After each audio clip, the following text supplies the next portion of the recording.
She had 3 seconds to decide. 3 seconds to choose between going on living invisible, the way she always had, or saving the life of a man she'd never met. 3 seconds after which nothing would ever be the same again.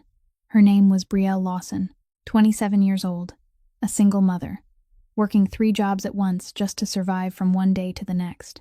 On that rainy November night in Chicago, she wanted only one thing: to finish her shift, make enough in tips, and get home to the 5-year-old daughter waiting for her with a stuffed rabbit in her arms. She wasn't looking for trouble. She didn't want attention. All her life, being invisible had meant being safe. But sometimes, life doesn't ask what you want. Sometimes it throws you into a moment, an impossible moment, where you're forced to choose who you really are.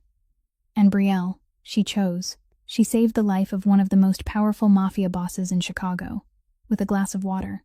Just a single spilled glass of water. But that choice didn't come free. It pushed her own daughter, her innocent 5-year-old little girl, into a circle of danger she could never have imagined.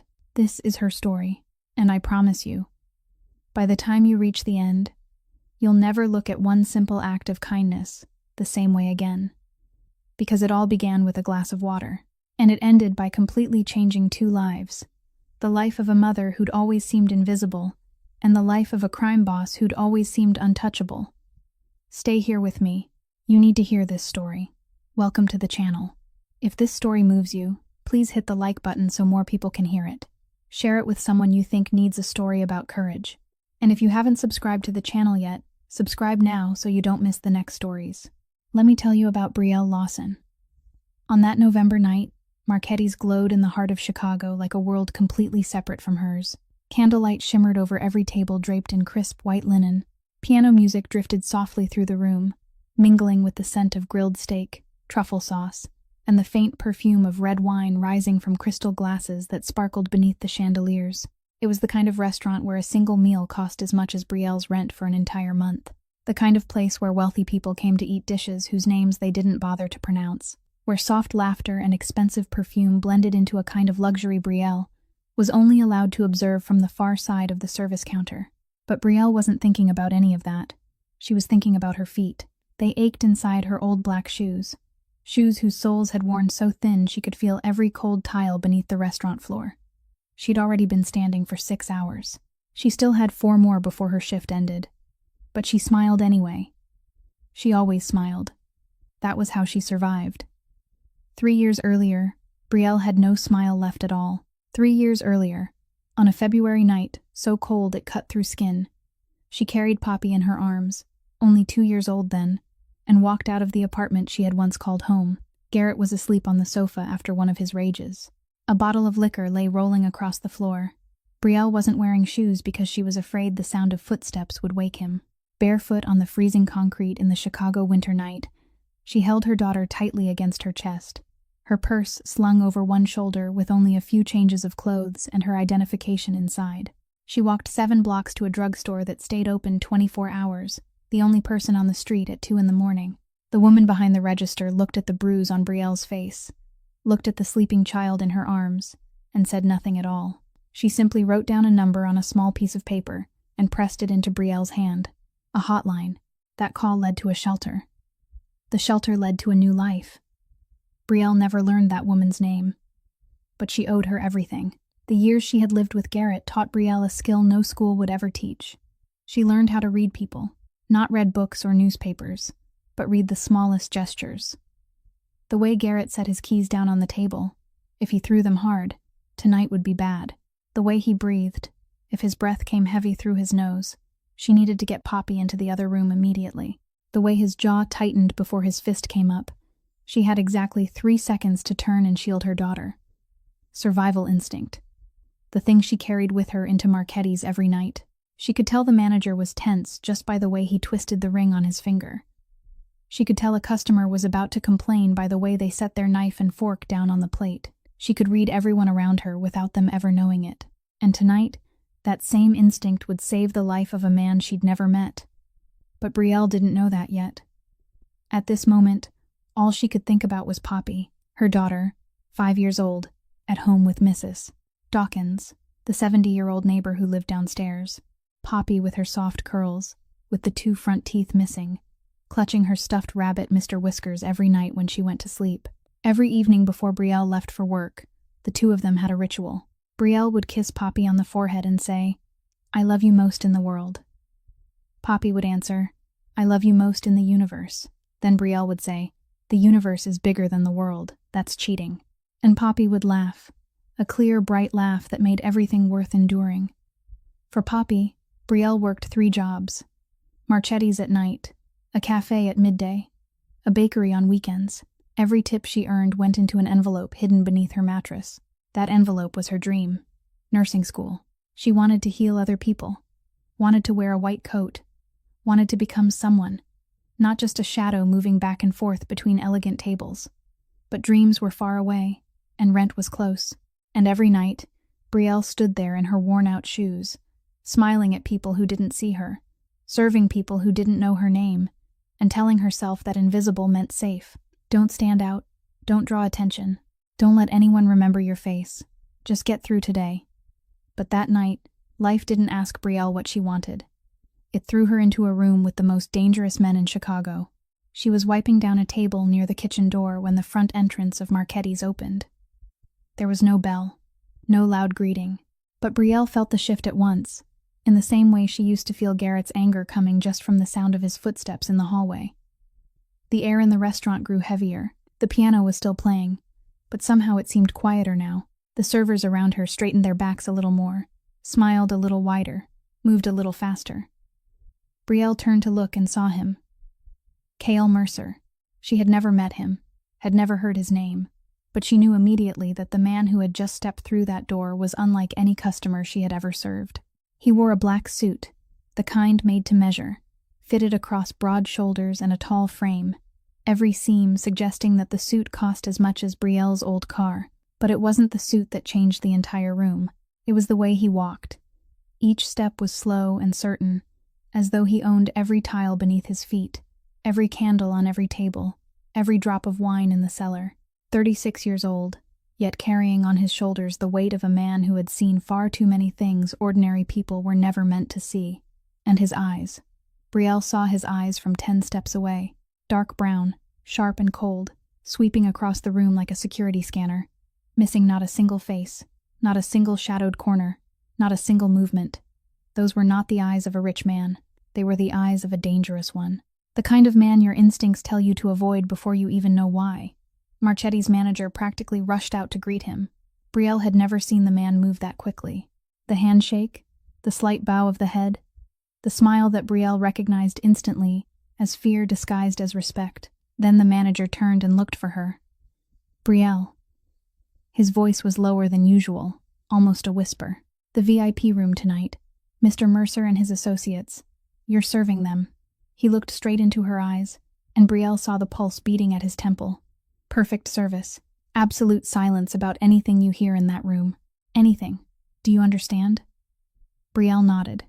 She understood. 3 years at Marchetti's had taught her that some tables required more than carrying plates and pouring drinks. They required her to be deaf and blind, at exactly the right moments. But she had never seen the manager so frightened that his voice actually trembled. The VIP room was at the end of the hallway, behind a heavy oak door. Brielle pushed it open and drew in a quiet breath. The walls were painted a deep red, the color of wine. A single chandelier hung from the ceiling, casting warm golden light onto a long table set perfectly for 5 people. Crystal glasses, white porcelain plates, silverware arranged with symmetrical precision down to the last millimeter. A large window looked out over the rain-soaked city. Streetlights blurred behind the curtain of water, turning Chicago into a wet oil painting. Cale Mercer was already seated at the head of the table, his back to the wall. Brielle understood at once that it was deliberate. He had chosen the one place where no one could stand behind him, and from there he could see the entire room as well as the door. The habit of a man who never allowed himself to be caught off guard. The first to arrive was Malcolm Briggs, 55 years old, silver hair trimmed neatly, gray suit, stepping into the VIP room with the ease of a man who had walked through that door hundreds of times before. He shook Cale's hand with both of his, the intimate handshake of an old guard insider, then sat in the chair to the right with the comfort of someone who knew exactly where he belonged. Brielle poured water for him and listened to his voice. Deep, warm, unhurried. The kind of voice that made you want to trust him the first time you heard it. the kind of voice a gentle uncle would use while telling stories at Christmas dinner. Malcolm smiled at her when he accepted the glass of water, a broad and kindly smile, but when Brielle looked into his eyes, the blood in her body seemed to turn cold for a beat. Those eyes were not smiling. They were observing, calculating, assessing. She had seen eyes like that before. Garrett had eyes like that too. Eyes where the smile was only a mask put on each morning and taken off the moment the bedroom door closed. She pushed the thought away. Not her business. Pour water, clear tables, collect tips, go home. That was all she needed to do tonight. 3 other men arrived, one after another, all older than Cale, all carrying with them that same heavy air of power. Brielle could sense the way she sensed perfume. They talked about business, but not the ordinary kind. Territory, control, loyalty. The words were delivered with a weight that made Brielle understand they were not talking about stocks or real estate. At least, not only those things. Cale spoke little, but every sentence made the others listen. He mentioned restructuring, a new direction, different standards. Malcolm nodded along with every word, the smile never leaving his mouth. Then he leaned slightly toward Cale, his deep, warm voice smooth as honey. Your father would be proud if he could see you sitting in this chair. It sounded like praise, but Brielle, who had spent 3 years decoding every syllable in Garrett's voice just to know whether tonight would be safe or not, heard something else. The way Malcolm emphasized the word if. The way he paused for the briefest beat before saying this chair, as if the chair ought to have belonged to someone else. And the way his eyes, after finishing the sentence, did not stay on Cale at all, but dropped to his own wineglass while his fingers slowly turned the stem. Brielle didn't understand everything happening inside that room. She didn't know who Cale Mercer was in the world outside Marchetti's. She didn't know about the underground empire his father, Desmond Mercer, had built over 40 years with blood and sweat. She didn't know that Cale was trying to turn all of it into something legitimate, and that men like Malcolm felt betrayed by that. She knew only one thing. Her instincts, the same instincts that had kept her alive through so many nights, were whispering that this room was more dangerous than it appeared. That Malcolm Briggs's smile concealed something sharper than the knife on the table. Brielle drew in a deep breath, kept her face calm, and continued pouring wine. Not my business. She told herself that once again. Then the last man arrived late, and Brielle's survival instinct, the thing that had kept her alive through so many nights, began to scream. The oak door opened once more. Tristan Cole stepped in, 33 years old, younger than every other man in the room. He wore a dark navy suit, his hair neatly combed, and carried with him an apology about traffic on Michigan Avenue. His smile was broad and warm, the kind of smile that made the person facing him want to smile back without even thinking. He shook Cale's hand with both of his, warmly, like an old friend he hadn't seen in a long time. Then he turned to Malcolm, and Malcolm rose to his feet, clapping Tristan on the shoulder with his large hand, the way a proud father might clap a son on the shoulder. Brielle stood where she was near the door, watching. She poured wine for Tristan, and when he reached for the glass, his fingers brushed lightly against the back of her hand, cold. His fingers were cold as ice in the warmth of the room. Brielle pulled her hand back, stepped into her old position, and for the first time really looked at Tristan Cole. The smile was still there, still warm, still broad, but his shoulders were rigid beneath the suit, pulled tight like a man carrying some invisible weight, and the fingers of his right hand were tapping lightly against his thigh. A steady rhythm, fast, constant, the tapping of someone counting down to something. Brielle had seen that kind of body language before. Garrett looked exactly like that whenever he was trying to hold himself together before exploding. The smile said everything was fine, but the body was screaming, no, nothing is fine. She pushed the thought away. Not my business. Dinner began. Brielle brought out the appetizers, then the pasta, then the salmon, and perfectly grilled steaks for which Marchetti's chef was famous. She moved around the table like a shadow, pouring wine when glasses ran low, replacing plates when the next course arrived, smiling at exactly the right moment, and disappearing exactly where she should. This was what she did best, becoming invisible. The conversation around the table flowed past her like water over stone. They talked about reallocating resources and restructuring spheres of influence. They talked about loyalty and the price of change. Cale sat at the head of the table, listening more than he spoke, but whenever he did speak, the whole table fell silent. Malcolm sat across from him, nodding along to every word Cale said. that gentle smile never leaving his lips. But every so often, when Kael mentioned transparency or a new direction, Brielle saw Malcolm's fingers tighten around the stem of his wine glass, just for a second. Then relax. Then the smile spread wide again. Tristan talked a lot, laughed a lot, told amusing stories that loosened the table after moments of strain. He played the role of lubricant in the conversation, the man who made the air lighter.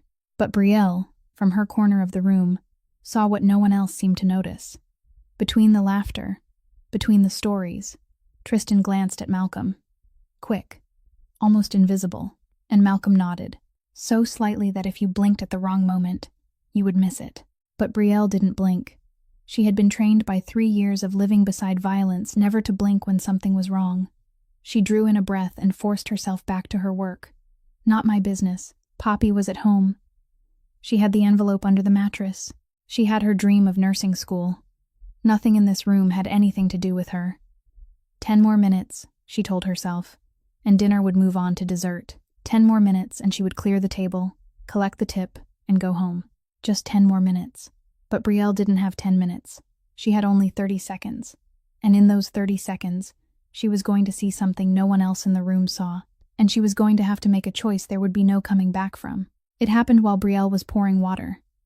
She moved around the table clockwise, the crystal pitcher in her hand, stopping at each place setting, tilting the pitcher, pouring, then moving on, a motion she had repeated thousands of times over 3 years.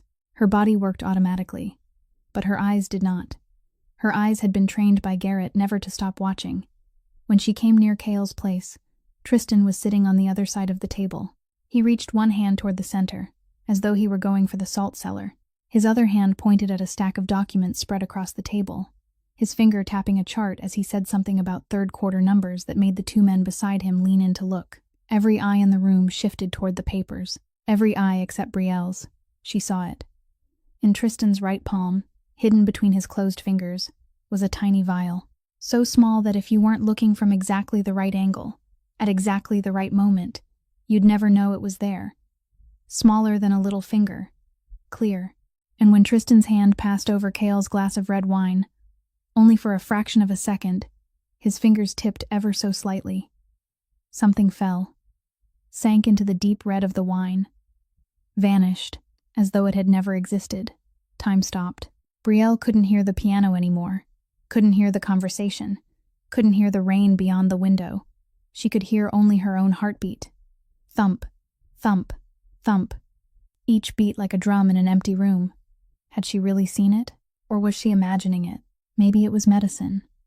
Maybe it was a vitamin. Maybe it was nothing at all. But then she looked at Tristan's eyes. In that brief instant after his fingers tipped, his gaze swept quickly around the table. Not the glance of someone behaving normally, the glance of someone checking. Did anyone see? Did anyone notice? The look of a man who had just done something irreversible and needed to be sure he was safe. Brielle knew that look. Garrett had worn that exact same look after every time he raised his hand. A quick glance toward the window to see whether the neighbors had heard. A quick glance toward Poppy's room to see whether the child was awake. The look of guilt, checking for witnesses. Then Brielle glanced at Malcolm, and all doubt disappeared. Malcolm Briggs wasn't looking at the documents, wasn't looking at Tristan, wasn't looking at the other men. He was looking at Kael's wine glass. Only the wine glass. His eyes were fixed on it, patient, waiting, like a man who already knew the script and was waiting for the next scene. The kindly smile was still there, but the eyes were cold, calculating. Garrett's eyes. Brielle knew. She knew with the absolute certainty that only people who have survived violence possess, that whatever had just fallen into that glass wasn't a vitamin, wasn't medicine. It was something that would kill Kael Mercer. And in another 30 seconds or so, he was going to lift that glass. 30 seconds. Brielle's thoughts ran faster than she could control. Poppy, 5 years old, at home holding Mr. Whiskers. I love you most in the universe. Poppy needed her mother. Poppy depended on her mother making safe decisions. Walk away now. Don't look back. Finish pouring the water. Go back to the kitchen. Pretend you saw nothing. That was the safe choice. The smart choice. The choice any single mother should make. But then she looked at Kael. He was speaking to the man beside him, one hand resting near the stem of the wine glass, about to lift it. He didn't know. He didn't know that the next 30 seconds might be the last 30 seconds of his life. He didn't know that the man sitting across from him had just dropped death into his wine. He didn't know that the silver-haired man beside him with the gentle smile was the one who had written the script for that death. He was only a human being, somebody's son, maybe somebody's brother, somebody's friend, a human being about to die without the slightest idea. 20 seconds. Cale's fingers touched the stem of the glass. 15 seconds. Brielle didn't command her body. She swore she didn't. But her feet stepped forward. The pitcher was still in her hand, and when she came up beside Cale, her elbow struck the water glass on the table. Perfectly. Clumsy enough to look like a real accident. Hard enough that ice water spilled all over Cale, soaking his expensive suit, running down his lap, dripping onto the marble floor. "Oh my God," Brielle gasped, her voice full of horror, and that horror was real. Completely real. Because the very instant the water spilled, the very instant the glass left the table, Brielle understood what she'd just done. She had interfered in the world of the most dangerous men in Chicago. She had let instinct defeat reason. She had just saved the life of a stranger, and she had just placed herself, and possibly Poppy too, in danger. The water had been spilled. There was no taking it back. Dessert was served in an atmosphere completely different from the one that had filled the room at the start of dinner. The conversation had grown strained. The laughter had become sparse, and the sentences had become shorter. Brielle cleared plates with hands that trembled only slightly, though her face remained calm, trying to keep herself in automatic mode. Then Tristan Cole rose to his feet. His face was pale, sweat beading across his forehead even though the VIP room was cool. He said he wasn't feeling well. Perhaps he was coming down with something, and asked to leave early. His voice tried to stay steady, but Brielle heard the tremor at the end of the sentence. Malcolm Briggs stood up at once, placed a hand on Tristan's shoulder, gripped it firmly, and guided him toward the door. "Let me walk you to your car." Malcolm's voice was warm, concerned, like a father worried about a sick son, but the way his hand held Tristan's shoulder wasn't supportive. It was controlling, the kind of grip that made sure Tristan said nothing more, did nothing more, revealed nothing more before he got out of the room. Brielle watched the two men disappear beyond the oak door and felt some small measure of relief. But only a small measure. Dinner ended not long after that. The remaining men paid the bill, leaving behind a tip so large Brielle had to read the receipt twice to make sure her eyes weren't deceiving her. They put on their coats, shook hands, and disappeared one by one into the rainy Chicago night. But Cale Mercer didn't leave. Brielle was stacking plates in the VIP room, her back to the door, when she felt his presence. She didn't hear footsteps. She didn't hear breathing. She simply felt it, the way her body had learned after so many years of always needing to know who was standing behind her. She turned around. Cale was leaning against the doorframe, both hands in his trouser pockets, watching her with those dark brown eyes that now, beneath the dim chandelier light, looked less cold and more thoughtful. "That was an interesting spill." His voice was deep and even, neither rising nor falling. Not accusatory, not grateful, just stating a fact and waiting to see how she would respond. "Yes, sir. Again, I'm sorry." Brielle kept her voice steady and continued stacking plates, trying not to look at him. "Interesting timing," Cale added. Brielle stopped moving, looked up. Their eyes met, and she understood that pretending innocence with this man was pointless. He saw too much. He knew too much. Lying to him would be as useless as lying to herself. "Sometimes accidents happen at exactly the right moment," she said slowly, choosing each word with care. One corner of Cale's mouth lifted. Not quite a smile, but the closest thing to a smile that controlled face seemed willing to allow. "They do." He stepped into the room, pulled a thick fold of cash from inside his suit jacket, and set it on the table. Brielle glanced down. All $100 bills, more than 2 weeks of wages put together. "For the inconvenience," Cale said, "and the dry cleaning." "I can't accept this, sir." "You can." His voice was soft, but it carried a weight Brielle recognized as something different from an order. It was the voice of a man who knew the exact value of what he was paying for. "Because what you did tonight was worth far more than that." Brielle didn't answer. The stack of money lay on the table between them like a question neither of them had spoken aloud. Cale turned toward the door, then stopped, looked back over his shoulder. "Be careful, Brielle." Her name. He knew her name. Of course he did. The staff assignment list would have had it there. But hearing her name in his mouth, in this empty room, after everything that had happened, made it all suddenly feel more real, more dangerous. Some people don't forget a debt, he said.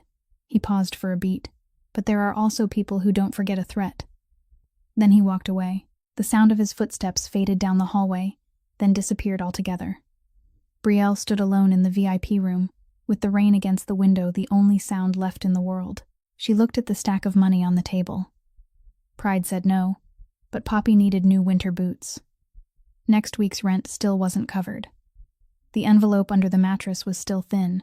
Brielle picked up the money, slipped it into her apron pocket, and felt as though she had just signed a contract she had never been allowed to read.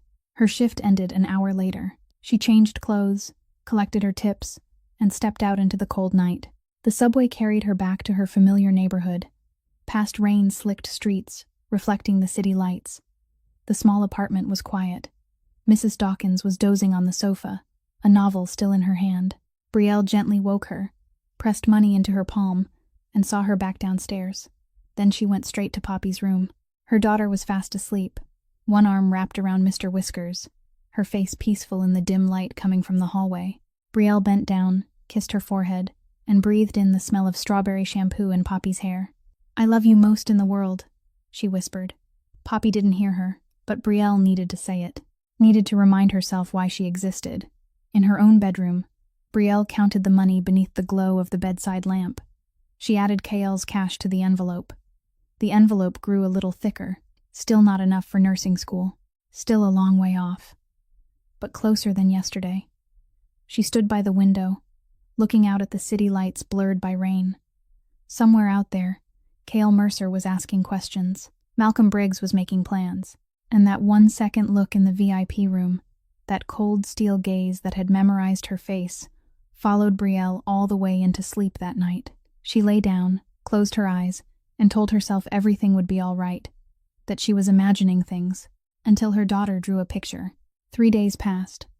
Brielle tried to force life back into something normal. Wake up in the morning, make oatmeal with brown sugar for Poppy, walk her to school, kiss her goodbye at the gate, then hurry to the cafe for the lunch shift. Pick Poppy up in the afternoon, go home, cook dinner, bathe her, read to her, kiss her forehead, wait for Mrs. Dawkins to come over, then head to Marchetti's for the evening shift. Again and again. Normal, safe, invisible. But Brielle no longer felt invisible. On the first day after that dinner, she noticed a black car parked across the street from the cafe. Engine off, no one getting in or out, tinted windows. She told herself it was only someone's car, someone waiting for somebody. On the second day, the same car was there, in the same spot. She told herself it was a coincidence. On the third day, the car wasn't outside the cafe anymore. It was parked outside Poppy's school. Brielle's stomach tightened the moment she saw it while picking up her daughter, but she forced herself to keep walking normally, took Poppy's hand, and didn't look back. A coincidence, just a coincidence. Then there was the man in gray. The first time Brielle saw him was on the subway on her way to work in the morning. An ordinary face, nothing memorable about it. A gray baseball cap, a gray jacket, sitting 3 rows away from her. The second time, it was the same man, in the same train car, the following afternoon. The third time, he was standing on the corner across from her building, looking up at the 3rd-floor window where Brielle's apartment was lit. When she looked down at him, he turned and walked away, neither fast nor slow, as if he had merely happened to be standing there. Brielle wanted to believe she was becoming paranoid, that the dinner at Marchetti's had made her nerves too raw, that the black car was only a black car, and the man in gray was only a man riding the subway. But her body didn't believe it. Her survival instinct, the same one that had saved her so many times with Garrett, was vibrating through her again and again. She began locking the door twice, pulling the curtains shut tight every evening, checking the window locks before bed, sleeping with her phone under her pillow, and trying to hide all of it from Poppy. But children see more than adults think they do. On the 5th afternoon after the dinner at Marchetti's, Brielle picked Poppy up from Mrs. Dawkins's apartment. Her daughter came running out, her curls bouncing, a sheet of drawing paper in her hand. "Mommy, I drew our family at school." Brielle crouched down, took the paper, and smiled, ready to praise it. On the white page were 3 figures drawn in colored crayons. The tallest figure had long brown hair. That was Mommy. The smaller figure had curls and a huge smile that took up half her face. That was Poppy. Between them was a tiny white rabbit, Mr. Whiskers. It was a sweet picture. Brielle almost laughed. Then she saw the right corner of the page. There, separated from the three figures, was a fourth shape, drawn in black crayon. No face, no details. Just a tall, dark figure standing outside a rectangle that Brielle recognized as a window. The dark figure was standing outside the window, looking in. Brielle's hand tightened around the edge of the paper. "Sweetheart, who is this?" She tried to keep her voice normal, gentle, the voice a mother uses when asking her child about a drawing from school. But her heart was no longer beating normally. Poppy shrugged, innocent as ever. "I don't know. There's a person who stands outside and looks at our home at night sometimes. I see him from my bedroom window." Brielle's world tilted. She nearly collapsed right there on Mrs. Dawkins's floor. Her daughter had seen it. Poppy, little Poppy, standing by the tiny bedroom window, looking out into the night, and seeing a figure standing outside the building and staring up. And she had drawn it into the family picture, beside Mommy and Mr. Whiskers, as if it were a normal part of life, as if someone standing outside the window watching them was normal. Brielle pulled Poppy into her arms and held her so tightly the little girl squealed, "Mommy, you're squeezing too hard." Brielle loosened her grip and forced a smile. "From now on, if you see anybody standing outside, you tell Mommy right away. Right away, okay?"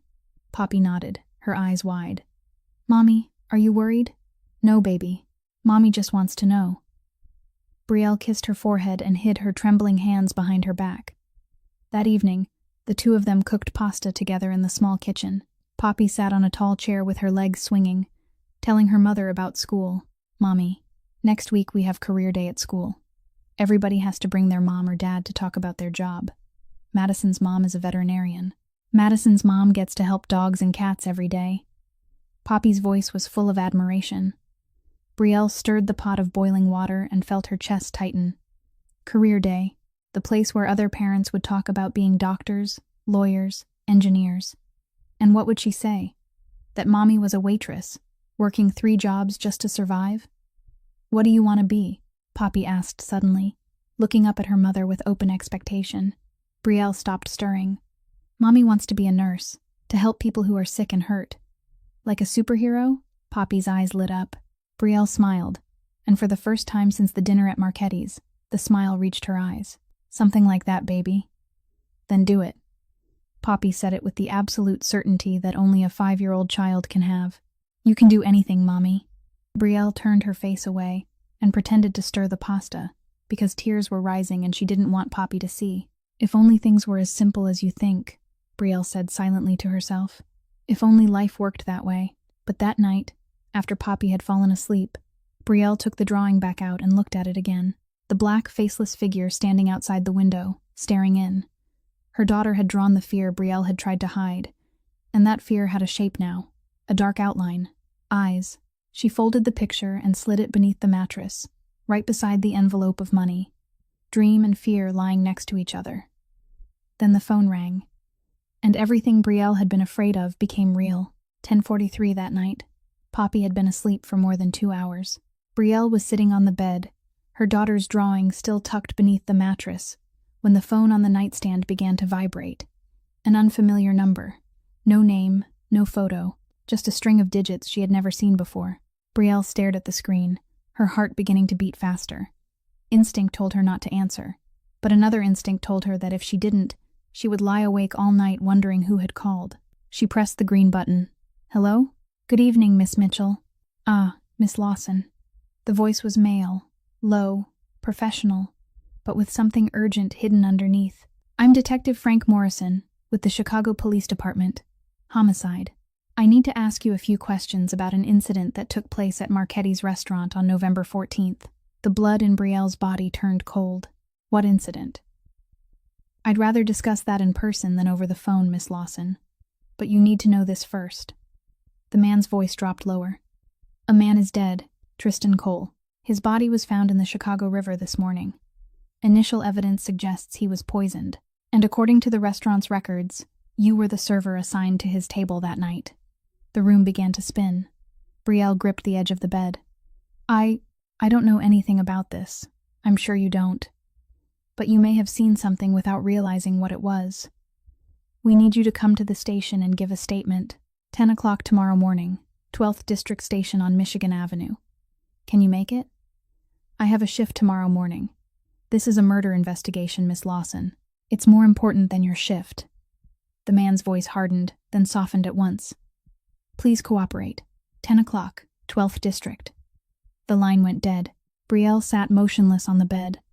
The phone still pressed to her ear, even though no one was there anymore. Tristan Cole dead. A body in the river. Poisoned. The words spun through her head like water circling a drain. Then she remembered the card. Not a real card. Only the stack of money Cale had left that night, and the warning that had come with it. But he hadn't left a phone number openly.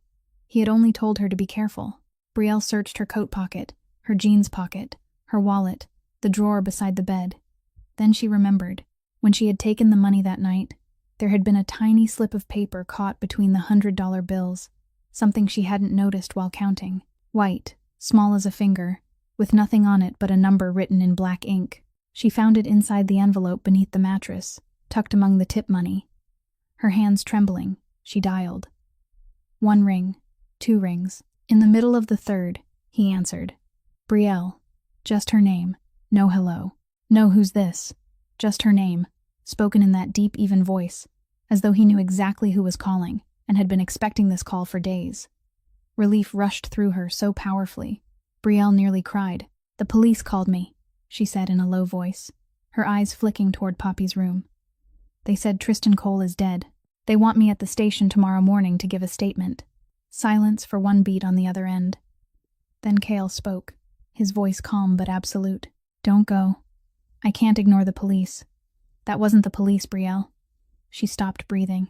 The Chicago Police Department doesn't call witnesses at nearly 11 o'clock at night. They come to your door. They have badges.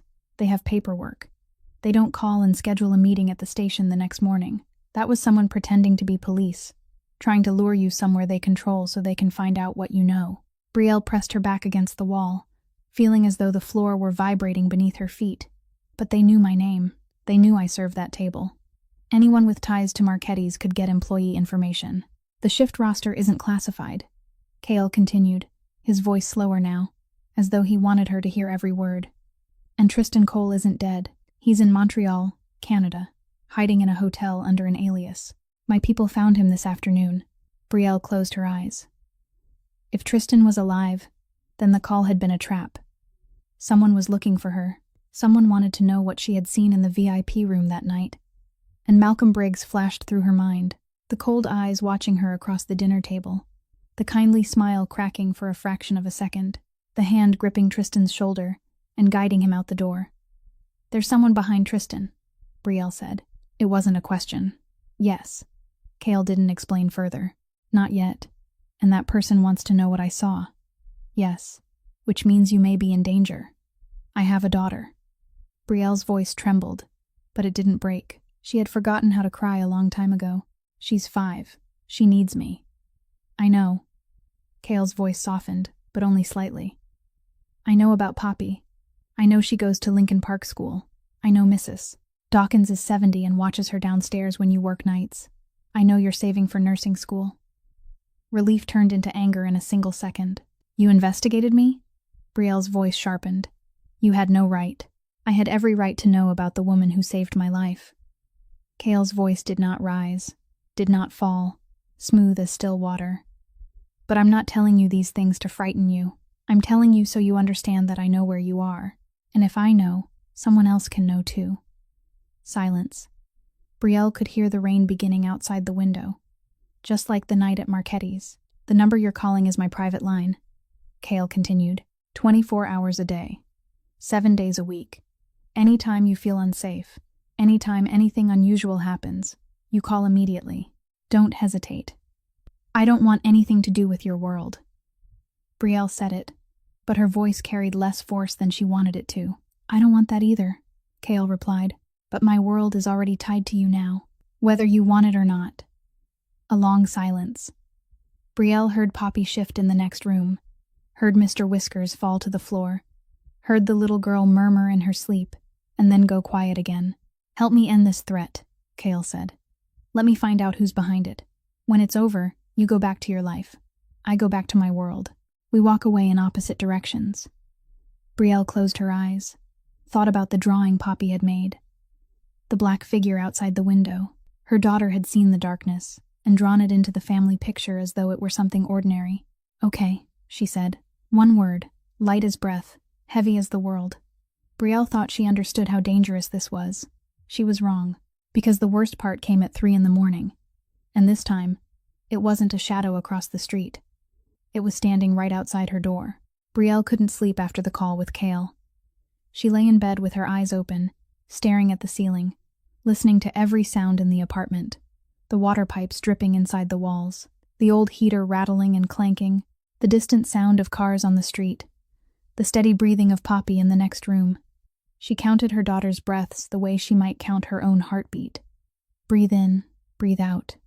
Breathe in, breathe out. Poppy was safe. Poppy was asleep. Everything was fine. Then she heard it. 3:17 in the morning. The sound of metal turning.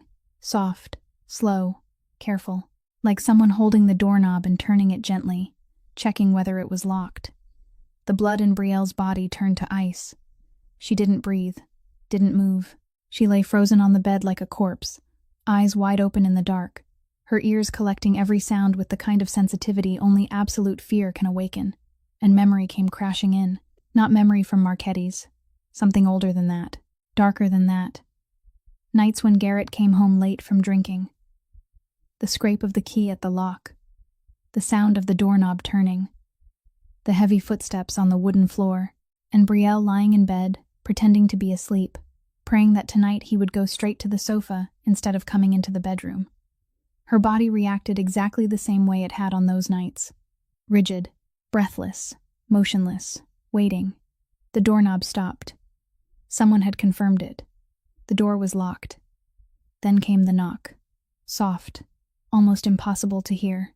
2 short, even knocks. The kind made by someone who didn't want to wake the rest of the building, only wanted to see whether anyone would open the door. Brielle lay perfectly still, her eyes fixed on the bedroom door. Beyond it, the short hallway. Beyond that, the front door. And on the other side of that front door, someone was standing there. Someone had come to her home at 3 in the morning. Knew her address. Knew her floor. Knew her apartment number. Silence. Long. Endless. Brielle counted her own heartbeat. 1, 2, 3, 10, 20, 30. Each beat like a hammer inside her skull. Then footsteps. Retreating. Slow. Not hurried. The kind of footsteps made by someone who had learned what he needed to learn and felt no need to rush because he knew he could come back any time he wanted. The footsteps faded down the hallway. Fainter. Fainter. Then gone. Brielle still didn't move. 1 minute. 2 minutes. 5 minutes. Then the phone beneath her pillow vibrated. A message from Kale's number. "My security just intercepted someone outside your building. Male, around 30, black jacket. Said he was looking for apartment 4B. Your building only goes up to the 3rd floor. He left when questioned. Are you and Poppy okay?" Kale had posted someone to watch her building. Since when? Since the call tonight. Or before that. Brielle didn't know. And at that moment, she didn't care.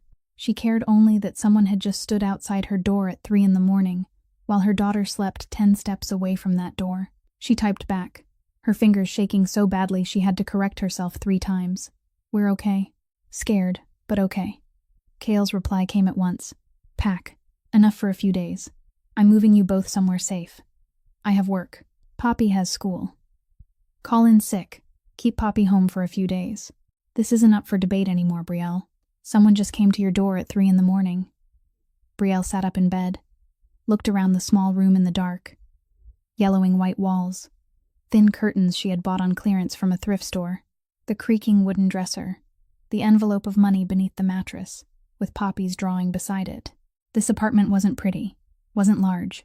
The pipes rattled, the heater was old, the floor was cold in winter. But it was hers. She had fought for it. After leaving Garrett, after the shelter, after so many nights lying in strange beds wondering where she would go next, this was the first place she had ever called home. The place where Poppy had learned to walk, to talk, to laugh. The place where the two of them cooked pasta in the tiny kitchen and competed over who loved the other more. The place where Brielle had thought she was finally safe. But the doorknob had turned, and Poppy had drawn the dark figure outside the window. Brielle got up, pulled the small suitcase out from under the dresser. Folded clothes for both of them. Poppy's favorite toy. A few books. The envelope of money. The drawing. She looked around the apartment one more time, memorizing every corner, every crack in the wall, every patch of peeling paint, because she didn't know whether she would ever see any of it again. Then, she went into Poppy's room.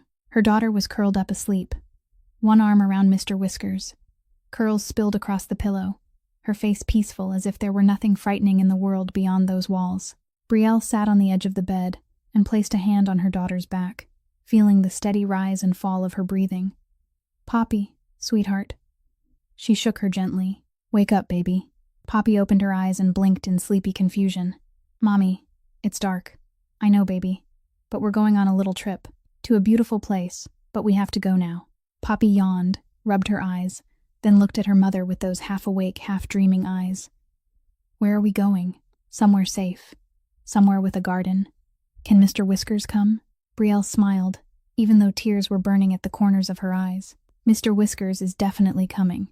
Poppy hugged the stuffed rabbit to her chest, nodded, and lifted both arms so her mother could carry her. 5 a.m.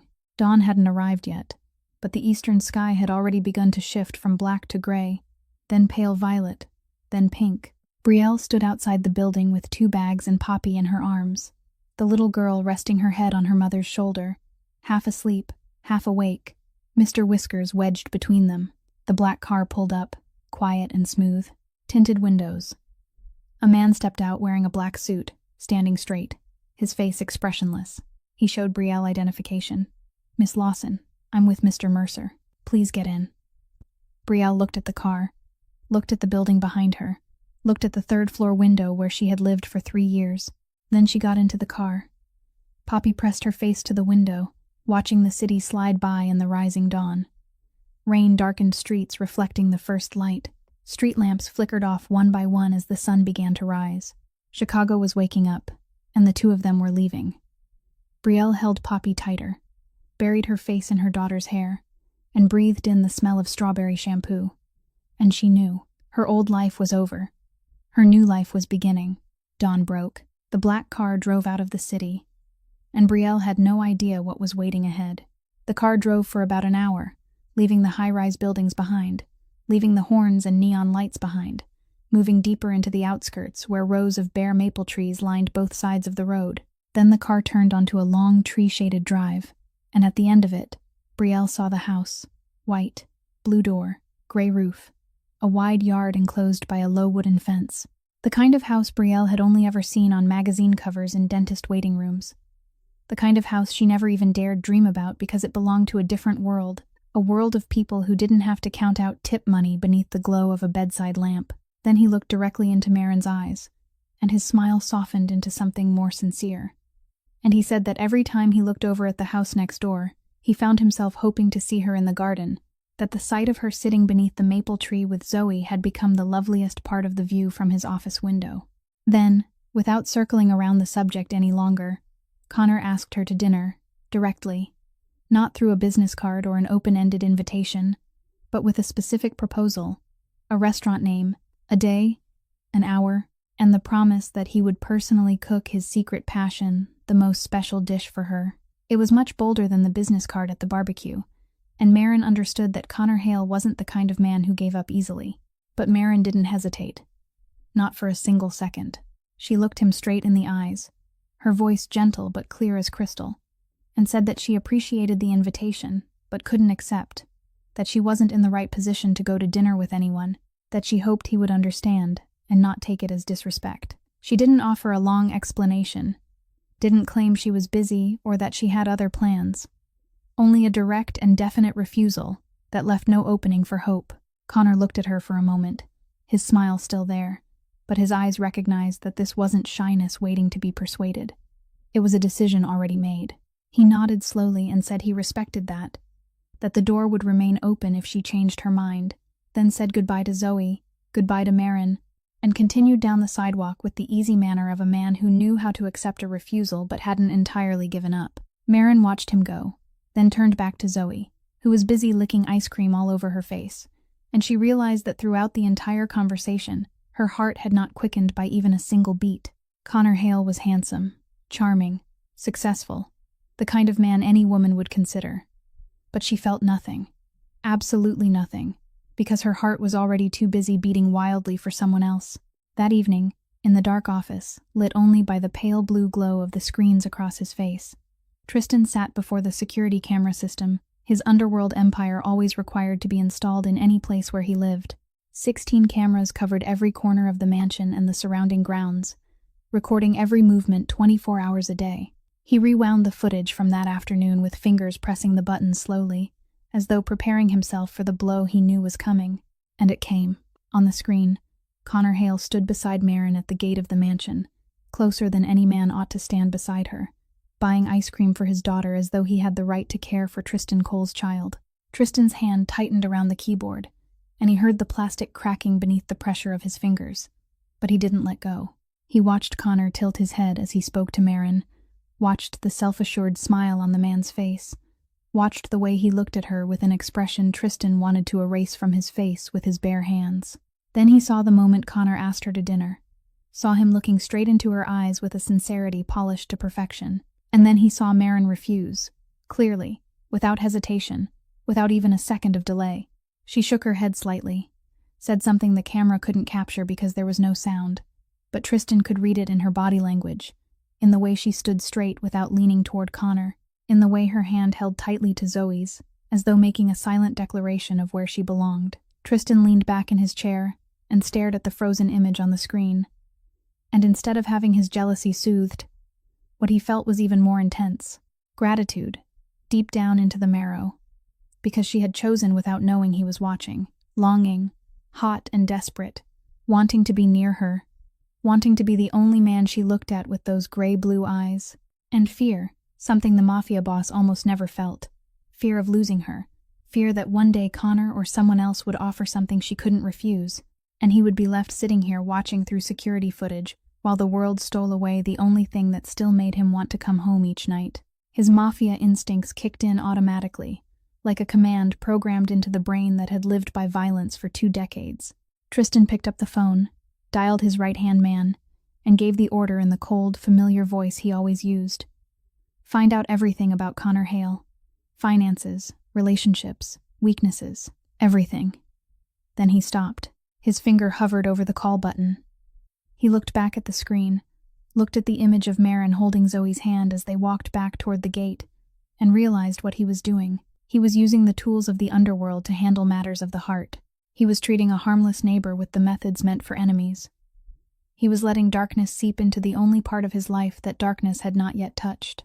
Tristan ended the call before his man could even register the order. He sat in the darkness of the office for a long time, staring at his hands that had ordered so many terrible things, and wondering whether those hands were worthy of touching the woman on the screen, who was bending down to wipe ice cream from his daughter's face, with a tenderness he hadn't known still existed in this world. This wasn't the way.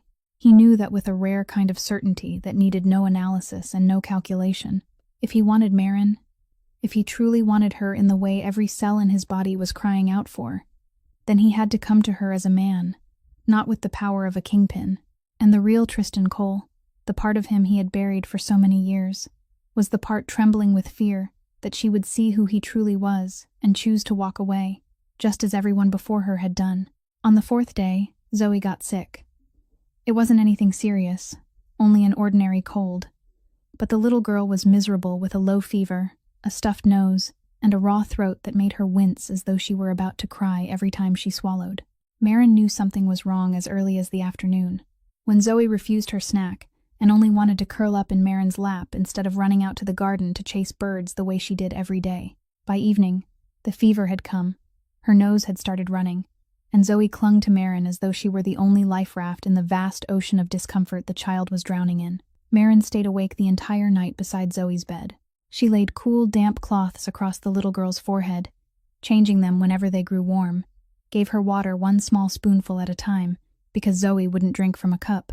And when the child cried because her throat hurt too much to let her sleep, Maren sung to her, a song of her childhood, the same one her mother had sung every night, a slow and mournful melody carrying the breath of deep green mountains and the long dragging winters of the valley where Maren had grown up. And as she sang, her hand gently smoothing Zoe's hair, Maren realized with a clarity so sharp it caught in her throat that she was doing exactly what her mother had once done for her before cancer took her away. The same song, the same hand stroking hair, the same endless patience in the middle of the night when the whole world slept and only two people remained, clinging to each other in the dark. Her mother had cared for her this way for 12 short years, before she no longer had the strength to sit up, and now Maren was passing that same love on to another child, a child who had also been left by her mother, who also needed someone to sing to her in the middle of the night, who also needed to know that someone would still be here when the sun came up. Around 3 in the morning, when Zoe had finally drifted into sleep after hours of tossing and turning, Maren sat on the sofa beside the bed, her eyes heavy with exhaustion but not daring to sleep for fear that the fever would rise and she wouldn't know. Then the bedroom door opened quietly, almost without a sound, and Tristan stepped inside. Barefoot on the wooden floor, wearing only a gray t-shirt and pajama pants, his hair rumpled in a way Maren had never seen before. He looked utterly different, younger, softer, less like the kingpin all of Chicago feared, and more like an ordinary father who couldn't sleep because he knew his daughter was sick. He walked to Zoe's bed, looked down at her sleeping face, and reached out to adjust the blanket with fingers so gentle it was almost impossible to believe these were the same hands that controlled a shadow empire. Then he turned to Maren, and for the first time he seemed to notice the dark circles beneath her eyes, the pallor in a face worn to the very edge of exhaustion, and he asked how long she had been awake. Maren answered that it didn't matter, that Zoe needed her. Tristan sat down at the other end of the sofa, keeping his distance but close enough that their knees nearly touched in the narrow space. He said that she needed rest too, that she couldn't take care of Zoe if she drove herself into the ground. Maren gave him a tired smile and said she was fine, that she had lived through nights far worse than this one.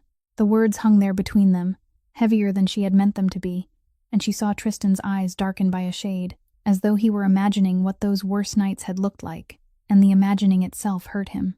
Silence stretched on for several minutes, filled only by Zoe's even breathing and the faint whistle of the Chicago night wind outside the window. Then Tristan asked, his voice low so he wouldn't wake the child, why she did this, why she gave so much of herself to a child who wasn't her blood, why she stayed up all night singing and changing cloths and counting out spoonfuls of water for a little girl who, technically speaking, was only a job she was being paid to do. Maren looked at him, looked directly into the dark eyes that held more truth than she had ever seen in them before, and said that Zoe was her child in the ways that mattered most, that love wasn't measured by blood but by nights like this, by staying when you could walk away, by choosing to care for someone not because you had to but because your heart wouldn't let you do otherwise. She saw something change in Tristan's eyes when he heard those words, something that broke apart and came back together at the same time, like a pane of glass shattered and then pieced into a shape completely different from the one before. Tristan was silent for a long time after that, his eyes lowered to his hands resting on his thighs, and when he finally began to speak, his voice carried a quality Maren had never heard from him before, rough, stripped bare, as though the skin had been peeled away to reveal raw flesh underneath. He told her about the night his wife left, about opening the front door and knowing at once that something was wrong because the silence was too perfect, about finding Zoe crying in her crib, with her face flushed red and tears already dried on her cheeks, about the note on the kitchen table, with only 2 short lines written on it. I wasn't born to be a mother. I feel trapped. I need freedom more than I need a family. He told her about the rage that came afterward, a rage so violent he wanted to tear apart everything within reach, about the humiliation of realizing he hadn't been enough to make the woman he loved stay, about the decision he made that night to freeze every feeling inside himself, because if he felt nothing, then no one could ever hurt him again. He said all of it in an even, emotionless voice, like he was reading from a financial report, but Maren saw the way his hands clenched against his thighs until his knuckles turned white, and knew that calmness was the last layer of armor keeping him from falling apart right here in front of her. And then she did something she hadn't planned at all. She reached out and took his hand. Nothing more complicated than that. Her fingers slipped through his, joining their hands together in a silence where no words were needed. Tristan went completely still. His whole body locked as though he had been struck by electricity, his eyes dropping to her hand, holding his with the expression of a man who couldn't believe what was happening. Then his fingers closed around hers, tightly enough to almost hurt, holding on to her as though she were the only solid thing left in a world coming apart. They didn't say another word that night. They sat side by side on the small sofa, their hands clasped together, listening to Zoe's steady breathing while the dark hours moved slowly past. Somewhere close to dawn, Tristan fell asleep, his head tipped back against the sofa, but his hand never let go of Marin's. She didn't pull away either. She sat there holding the hand of the man who hid so much brokenness behind perfect suits and absolute control, feeling the warmth of his fingers passing into hers, and knowing that whatever was growing inside her chest couldn't be stopped anymore, no matter how dangerous it might be. When the first light of morning slipped through the curtains, Zoe stirred awake. She opened her eyes, her fever gone, her nose still a little stuffy, but her gaze clear and far brighter than it had been the night before. She saw Marin and her father sitting together on the sofa, their hands joined, both of them drowsy with mussed hair and wrinkled clothes, and a smile spread across Zoe's face with the simple understanding only children possess, the understanding that this is what love looks like. With no need for explanation, no need for complication, only two people choosing to stay beside each other through the long night. Around 4 o'clock in the morning, while the darkness beyond the window was still thick and the whole house lay in absolute silence, Tristan's phone began to vibrate. Not once, but over and over, 3 or 4 times in quick succession. The kind of urgent vibration that in his world meant someone had done something wrong, or someone was about to pay for something. Marin was only half asleep, her body drained after the long night of caring for Zoe, but her instincts were still alert enough to register the unusual sound in the middle of the night. She felt Tristan's hand slip gently from hers, so carefully it was almost as if he were afraid of waking her. And then the weight of him rose from the sofa. She didn't open her eyes. She kept her breathing even, pretending to remain asleep, but through her lowered lashes she saw Tristan stand, look down at the phone screen, and in that instant his face changed completely. The transformation happened so quickly that Marin almost thought she was looking at 2 different men. The softened father with rumpled hair and a wrinkled t-shirt, the man who had sat holding her hand through the night, vanished. In his place was something cold, rigid, dangerous, like an iron mask sliding down to cover every trace of the human being beneath it. His jaw hardened, his eyes narrowed, his whole body gave off a threatening force that Marin could feel even while pretending to sleep. The same force she had sensed vaguely for 3 months but had never seen as clearly as she did now. Tristan stepped into the hallway, pulling Zoe's bedroom door behind him, though he didn't shut it all the way, leaving a narrow opening of a few inches through which his voice carried back into the stillness of the night. Every word distinct. His voice was low, even, utterly without feeling, cold as steel, and each word dropped with the precision of a bullet striking its mark. "I know he took the shipment. Don't explain. I'm not asking why. I'm asking how you intend to handle it." Silence followed for a few seconds while the person on the other end said something. Then Tristan spoke again, his tone unchanged in the slightest. "Don't kill him. Not yet. But make sure he can't walk normally for a month. And make sure everyone knows why." The blood in Marin's veins turned to ice. She was fully awake at once, every cell in her body snapping from half-sleep into complete alertness. The survival instinct carved into her bones by a lifetime spent fleeing violence, screaming through her like an alarm bell. Not yet. Those 2 words echoed in her mind, ricocheting, growing louder, repeating themselves over and over. Not yet was not no. Not yet meant maybe. It meant depending on circumstances. It meant death was on the table like an option waiting for approval. And the voice speaking those words was the voice of the man who had held her hand through the night, who had told her about the pain of his wife leaving him, who had looked at her with eyes full of hurt and longing. Marin lay still on the sofa, her eyes shut tight, forcing her breath to remain even though her heart was beating wildly in her chest. She heard Tristan say a few more short things, give further instructions in that same flat tone, the tone of a man reciting a grocery list instead of ordering someone's legs broken. Then she heard footsteps returning, the door opening wider, and he sat down beside her again. His hand found hers once more in the dark, his fingers slipping between hers as though only minutes earlier he had not ordered the destruction of another person's life. Brielle saw his fingers tighten around the glass, his knuckles whitening. "There was a note on my pillow. 7 words. I remember every line of the ink, every curve of every letter. I'm sorry, I have to go. 7 words. That was all I had from my mother. Silence. The wind outside the window whispered through the leaves. Brielle wanted to say something, but her throat tightened. She understood those 7 words. She understood the woman who had written them, because she had almost become Catherine. The night she ran from Garrett, she had left Poppy on the bed while she went for help. The difference was that she had come back. Catherine never had. I don't blame her, Cale said, as though he had read Brielle's thoughts. It took me 20 years to understand it, but I don't blame her. Living with Desmond Mercer was like living in a glass cage, beautiful from the outside, suffocating from within. She chose freedom, and she chose to leave me behind, because taking me with her would have meant war. Desmond Mercer never let anyone take anything from him, not even a son he didn't truly love. He looked up then, the first time he had looked directly into Brielle's eyes in the dark. The dark brown eyes she had once seen as sharp as blades in the VIP room looked entirely different now. Tired, hollow, hurt. When I see you with Poppy, he said slowly, the way you kiss her forehead every night, the way you say, I love you, Mommy. And Poppy answers, I love you most in the universe. I see something I never had. He stopped, swallowed, and I see something my father destroyed. Brielle felt hot tears rise, but she didn't let them fall. Not yet. Is that why you want to change the Empire? She asked gently. Cale nodded slowly. Not because of any noble morality. I'm not a good man, Brielle. I grew up in my father's world. My hands aren't clean. He looked down at the hand holding the whiskey. But I remember the smell of jasmine. I remember the 7 words on the pillow. And I know that if I keep walking my father's path, I'll become him, the man who made his wife run in the middle of the night. That last sentence struck Brielle in the chest like a fist. Run in the middle of the night. She had done that, walking into the biting wind without even a pair of shoes, clutching a 2-year-old Poppy while escaping Garrett's rage. Catherine had done that too, leaving behind her 8-year-old son, running from Desmond. 2 women, 2 men, the same ghost standing behind both stories.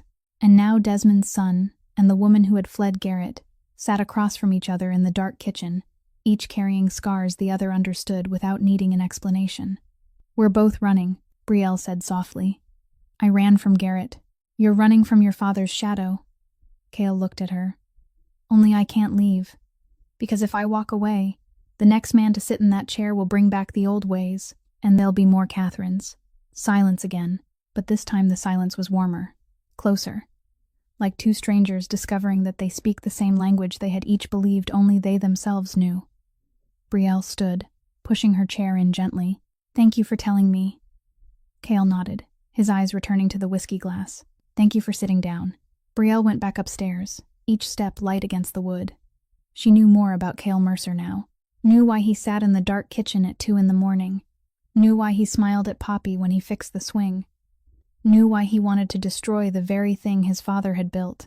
And she knew that the thread connecting them, the thread that had begun with a spilled glass of water in the VIP room, had grown into something much deeper.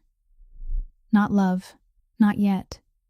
Maybe not ever, but understanding, the kind of understanding shared only by people who have been wounded by the same kind of darkness. But peace has a price. And Cale was about to tell her why he never believed in it.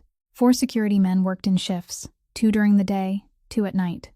Brielle knew all 4 faces, but only knew 2 names. Reed Holloway, 40 years old.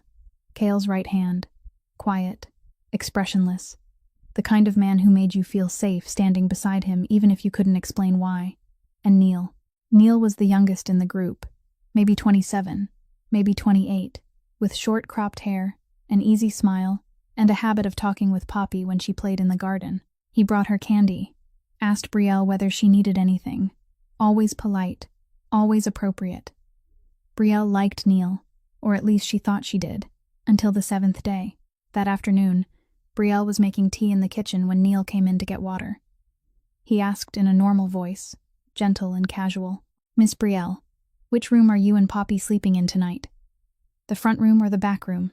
I need to know so I can arrange the patrol route. A reasonable question. But it was the 3rd time in 4 days he had asked where they would be sleeping. The first time, Brielle hadn't thought much of it. The second time, It struck her as a little strange, but she pushed the thought away. The third time, her instinct for reading people, the instinct that had saved Kael's life at Marchetti's, began to flicker like a warning light. She answered normally. The front room, as usual. Neil nodded, smiled, and walked away. But Brielle started watching. Not obviously, not changing her behavior, just opening her eyes wider, the way she had every night when she lived with Garrett, reading every small detail to know whether she was safe. That evening, she looked through the kitchen window and saw Neil standing out in the yard, phone pressed to his ear, pacing back and forth. Nothing strange about that, a guard taking a call. But he had walked farther out, beyond earshot of the others, out of sight behind the corner of the garage. And when he came back, he did not have the face of a man who had just finished an ordinary phone call. He had the face of a man who had just received instructions. On the 8th day, Brielle woke early, before dawn, and went downstairs to get water. Through the window, she saw Neil standing out in the yard in the dark, not making his rounds. He was holding his phone, but not making a call. The screen lit up. He was taking pictures. Pictures of the front gate. Pictures of the security cameras mounted on the roof. Pictures of the path behind the house, where the rear exit opened into the woods. His hand moved in a methodical pattern, one angle and then another, like a man mapping something rather than taking pictures of scenery. Brielle's heart slammed hard against her ribs. She stepped back from the window, retreating into the dark kitchen, one hand gripping the edge of the table. Maybe she was wrong. Maybe Neil was checking the security system. Maybe this was a normal part of his job. But why take those pictures at 4 a.m. when he thought no one was awake?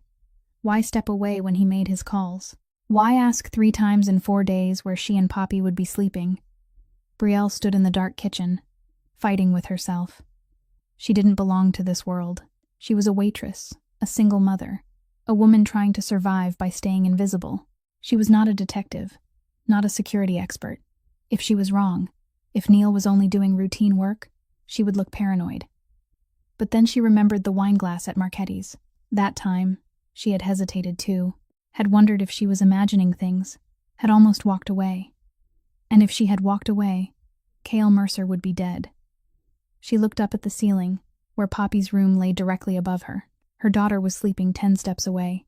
And if Neil belonged to the enemy, if he was sending maps of the house to Malcolm Briggs, then Poppy was asleep inside a house the enemy knew in detail, corner by corner. Brielle didn't hesitate any longer. She went straight to Kael's study and knocked on the door.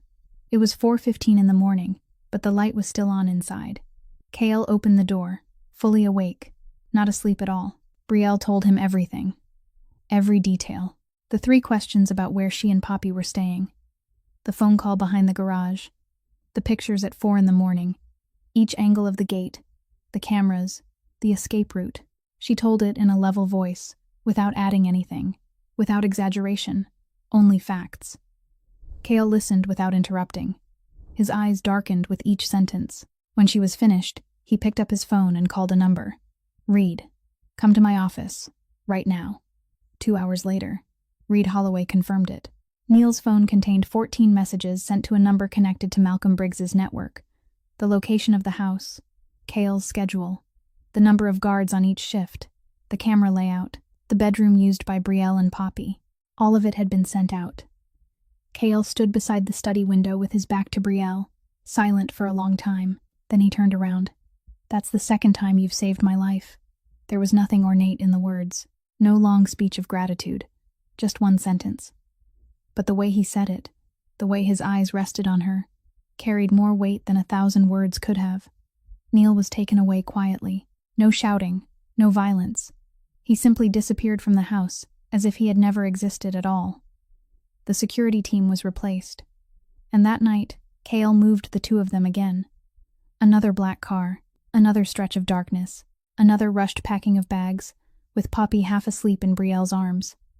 But this time it was different. This time, in the car, in the dark, Poppy stirred against her mother's chest, eyes closed, mouth opening just a little, and she whispered, in a voice as thin as thread, "Mommy, does someone want to hurt us?" 5 years old, and she asked that question. Not where are we going, Mommy? Not why are we leaving at night? But does someone want to hurt us? A question no 5-year-old child should even know how to ask. Brielle held her tighter. pressing her face into Poppy's hair, breathing in the familiar smell of strawberry shampoo. "No one is going to hurt us, baby," she whispered.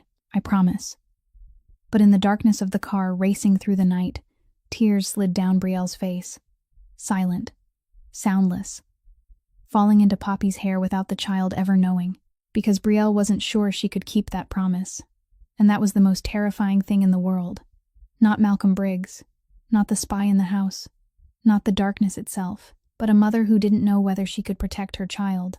Brielle had uncovered the mole, but that also meant Malcolm Briggs now knew exactly who she was, knew what she had seen, and knew that she was helping KL. The game had changed, and Brielle was no longer an outsider. KL took 10 days. 10 days to gather every fragment, every trace of transferred money, every recorded call, every message Neil had sent before he was exposed. Reed Holloway worked without sleep, tracing the network backward from Neil to Tristan Cole in Montreal, from Tristan back to a phone number that all of it ultimately led to the same man every time, Malcolm Briggs. Once the evidence was solid, once every piece had locked into place with no gap left anywhere, KL called a council meeting. In the world Desmond Mercer had built, the council was the highest authority. 7 men sat around the table. 7 men who controlled 7 different parts of the underground empire. 7 men whose words could raise someone up or bury him for good. The meeting took place in a large room with dim light, a long oak table, and no windows. Malcolm Briggs walked in exactly on time, wearing a gray suit, silver hair neatly combed, the familiar, kindly smile resting on his lips. He shook hands with each man, clapped one on the shoulder, asked after another man's family, his deep, warm voice spreading through the room like the scent of old oak. 25 years in the organization, Desmond's right hand, the man everyone respected, or at least feared enough to pretend they did. Malcolm sat down in his usual chair, to the right of the head of the table, the place he had occupied for 25 years under Desmond, and had kept when KL took over. He looked around the table, nodded his greeting, completely at ease. Like a man arriving for a family dinner, not a judgment, KL sat at the head of the table, back against the chair, face unreadable. In front of him was nothing but a phone lying face up on the wood. "Thank you all for coming," KL said, his voice even. "There's something that needs to be handled today." Malcolm leaned forward, looking concerned. "What is it, KL? Something serious?" KL didn't answer. He pressed a button on the phone, and the room heard Malcolm Briggs's voice. Clear, sharp, impossible to mistake. That familiar, deep, warm voice, but the words were anything but warm. "The dosage has to be enough to cause cardiac arrest within 20 minutes. Don't leave a trace in the blood after 48 hours. When the hospital examines him, they'll call it a heart attack. Clean." Tristan Cole's voice answered in the recording, faintly unsteady. "And the dinner? What if somebody notices?" "No one will notice. You pour it into the wine, you act normal. The boy drinks, goes home, and the next morning Chicago wakes up to the news that a young boss is dead of a heart attack. Sad, but not surprising." Silence in the recording. Then Tristan asked, "And after that?" Malcolm's voice grew warmer, more confident, the voice of a man who had been planning this for a long time and was only waiting for the right day to carry it out. "After the boy is dead, I'll put everything back where it belongs. Back the way Desmond wanted it. Back the way it should have been from the start." KL turned the recording off. The room went silent, so silent that if Brielle had been there, she would have heard her own heart beating.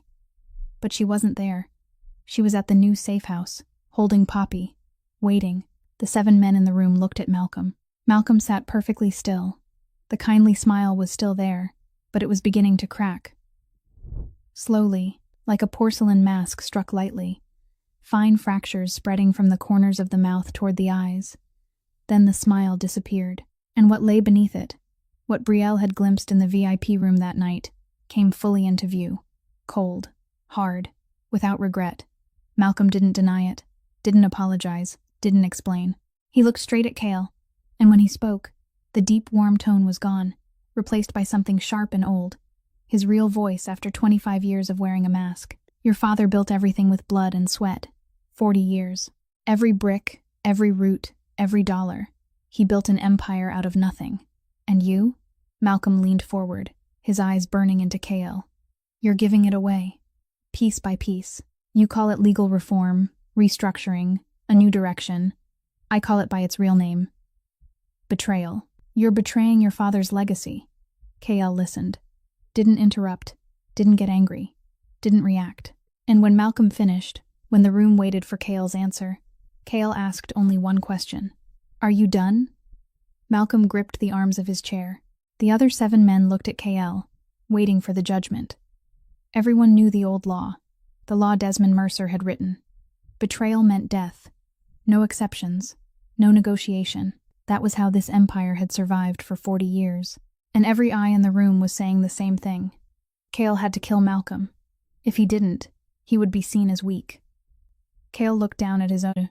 The hand that the night before had held a glass of whiskey in the dark kitchen, while he told Brielle about the 7-word note on the pillow. The hand that the afternoon before had held a wrench while fixing Poppy's swing. If he killed Malcolm, he would keep power according to the old rules. But he would become Desmond, the man who had made his mother run in the middle of the night. If he spared him, he might be seen as weak. But he would prove there was another way. Kale made his decision. This evidence was sent to the FBI 2 hours ago. The sentence landed in the room like a bomb with no sound. Malcolm's eyes widened, and for the first time all his confidence vanished completely. Conspiracy to commit murder, poisoning, corruption, money laundering, Kale said, reading it like an indictment. The justice system will handle you, not me. Malcolm ground his teeth. Your father would be ashamed. My father made my mother run in the middle of the night. Kale rose to his feet and looked Malcolm directly in the eye. I don't need him to be proud. 2 weeks later, Malcolm Briggs was arrested at his home. Tristan Cole was extradited from Montreal. The network Malcolm had built over 25 years was dismantled piece by piece, not with bullets but with paperwork, with evidence, with the law. The threat began to dissolve, not in a dramatic explosion, not with blood, not with guns, just slowly, like morning mist fading beneath sunlight. And Kale Mercer proved something his father had never believed, that it was possible to be strong without being cruel, that it was possible to rule without killing, that Desmond Mercer's son did not have to become his father's copy. The threat faded. But Kale didn't say goodbye. He said one sentence Brielle would never forget. That morning, sunlight poured into the kitchen through the wide windows, falling across the wooden table and the 2 cups of coffee still sending up steam. Poppy was out in the garden, the newly repaired swing creaking in a steady rhythm, her laughter drifting into the house. Brielle sat across from Kale, both hands wrapped around her coffee cup, the warmth spreading through her palms. It was the first time since that night at Marchetti's that the air between them wasn't heavy with danger or secrets. There was only sunlight, coffee, and the sound of the swing.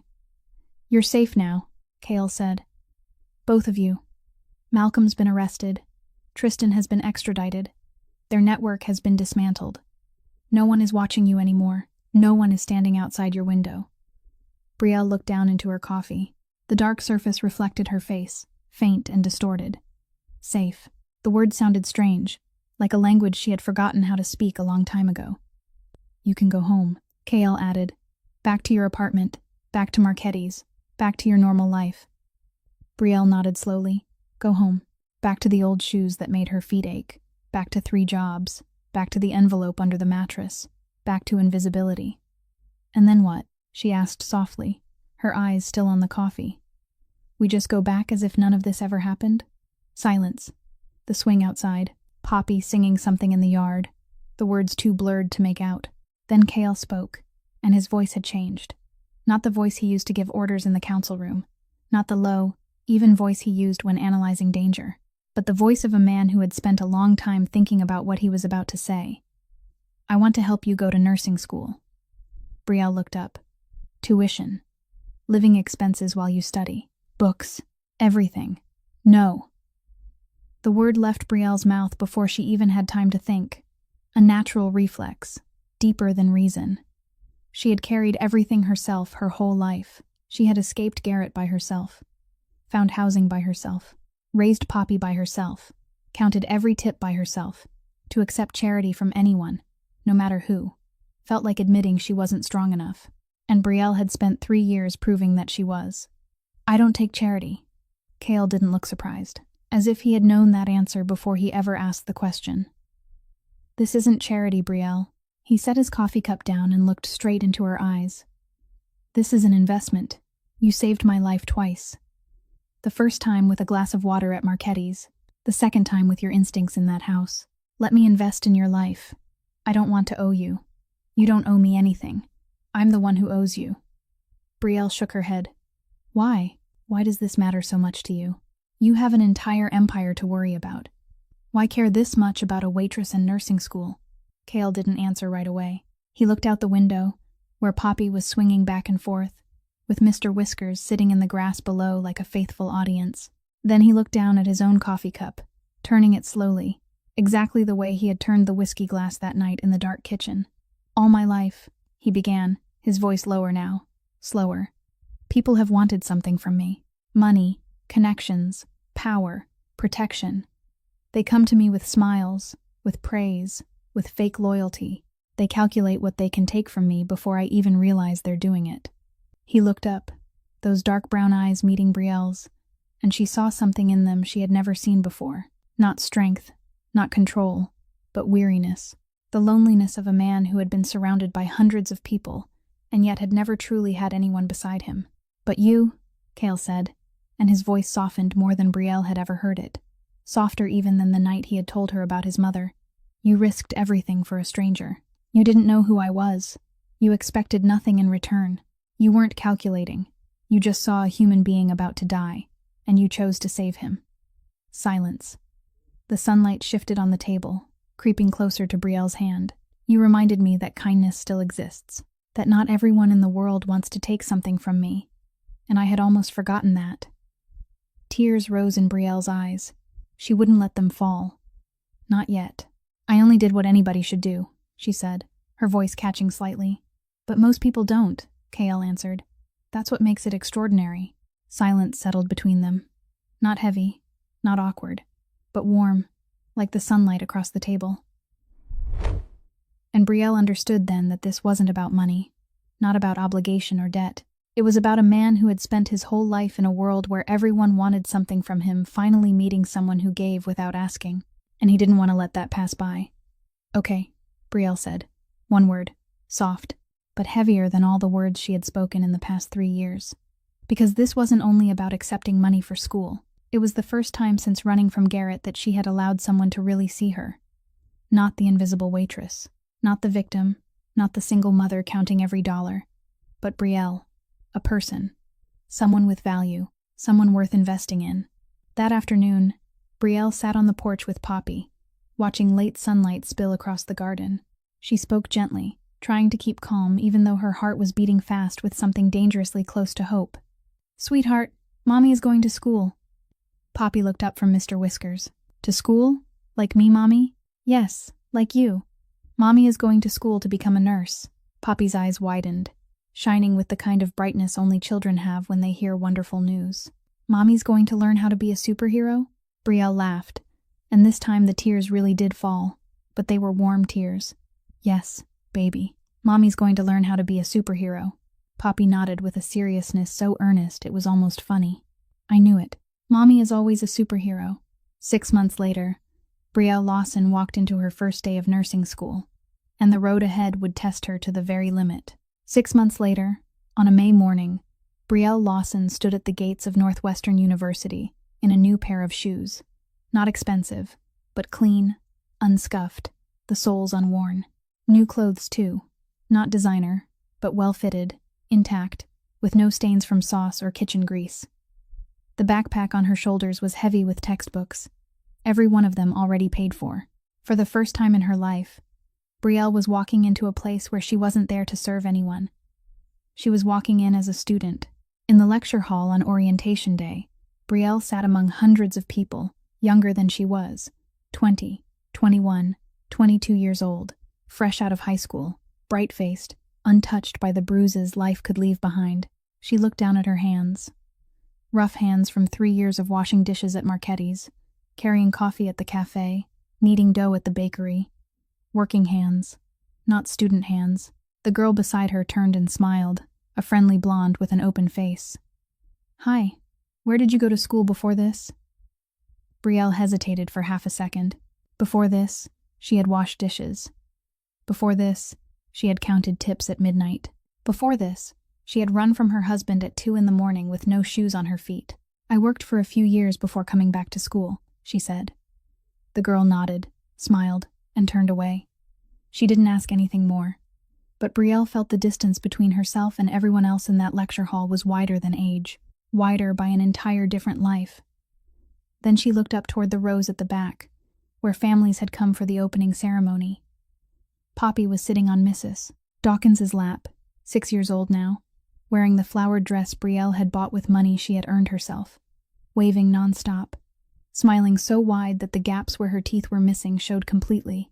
Mrs. Dawkins sat beside her with red eyes, dabbing at her nose with a handkerchief. And in the last row, where almost no one noticed him, sat K.L. Mercer.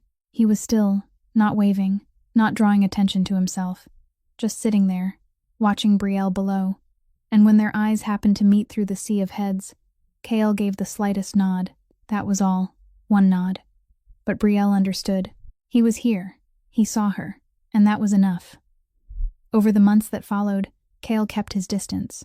One call every 2 weeks, brief, asking how school was going, asking whether Poppy was well. One coffee a month, at a small place near campus, where they talked about books, about the news, about what new word Poppy had learned to read. Never about the underworld, never about Malcolm or Tristan, never about that night at Marchetti's. As though there were an unspoken agreement between them that the past had been closed and didn't need to be opened again.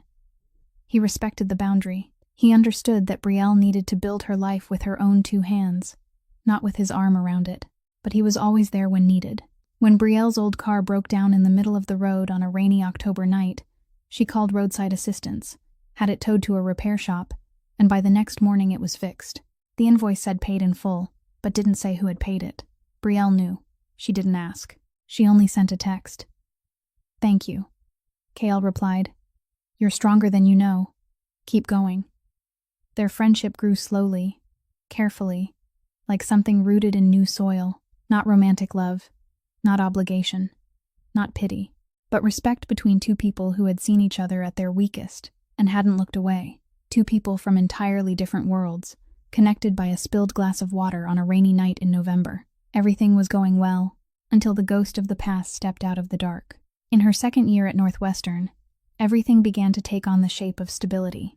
Brielle moved into a new apartment, larger than the old one, in a safer neighborhood, but still modest, still hers. Poppy was 7 now, in 2nd grade, already reading chapter books without pictures, had lost all her front baby teeth, and still slept with Mr. Whiskers every night even though the other kids at school said she was too old to be cuddling a stuffed rabbit. Brielle earned high marks in school, drew praise from her professors, and began to believe that maybe, just maybe, life was finally moving in the right direction. Then Garrett appeared. One afternoon in March, Brielle went to pick up Poppy from school, just as she always did. She parked in the lot, walked through the gate, and scanned the crowd for the familiar curls among the children spilling out. And then she saw him, Garrett Lawson, standing on the other side of the school fence, leaning against a lamppost, hands in the pockets of his coat, watching the gate. He was thinner than Brielle remembered, more hollow in the face, unshaven. But his eyes were the same, the eyes she had seen in nightmares for 3 years, the eyes she had taught herself to read the way other people read weather maps, to know whether a storm was coming that night or not. The world stopped. The sound of children laughing vanished. The noise of traffic vanished. There was only Garrett, 20 steps away, and the memory of every drunken night he had stumbled home crashing back all at once. Then she heard Poppy's voice. "Mommy." Poppy came running out of the school gate, backpack bouncing on her shoulders, smiling. But halfway across the yard, her eyes landed on Garrett, and Poppy stopped. Not the way a child slows down. She stopped all at once, as if someone had pressed pause.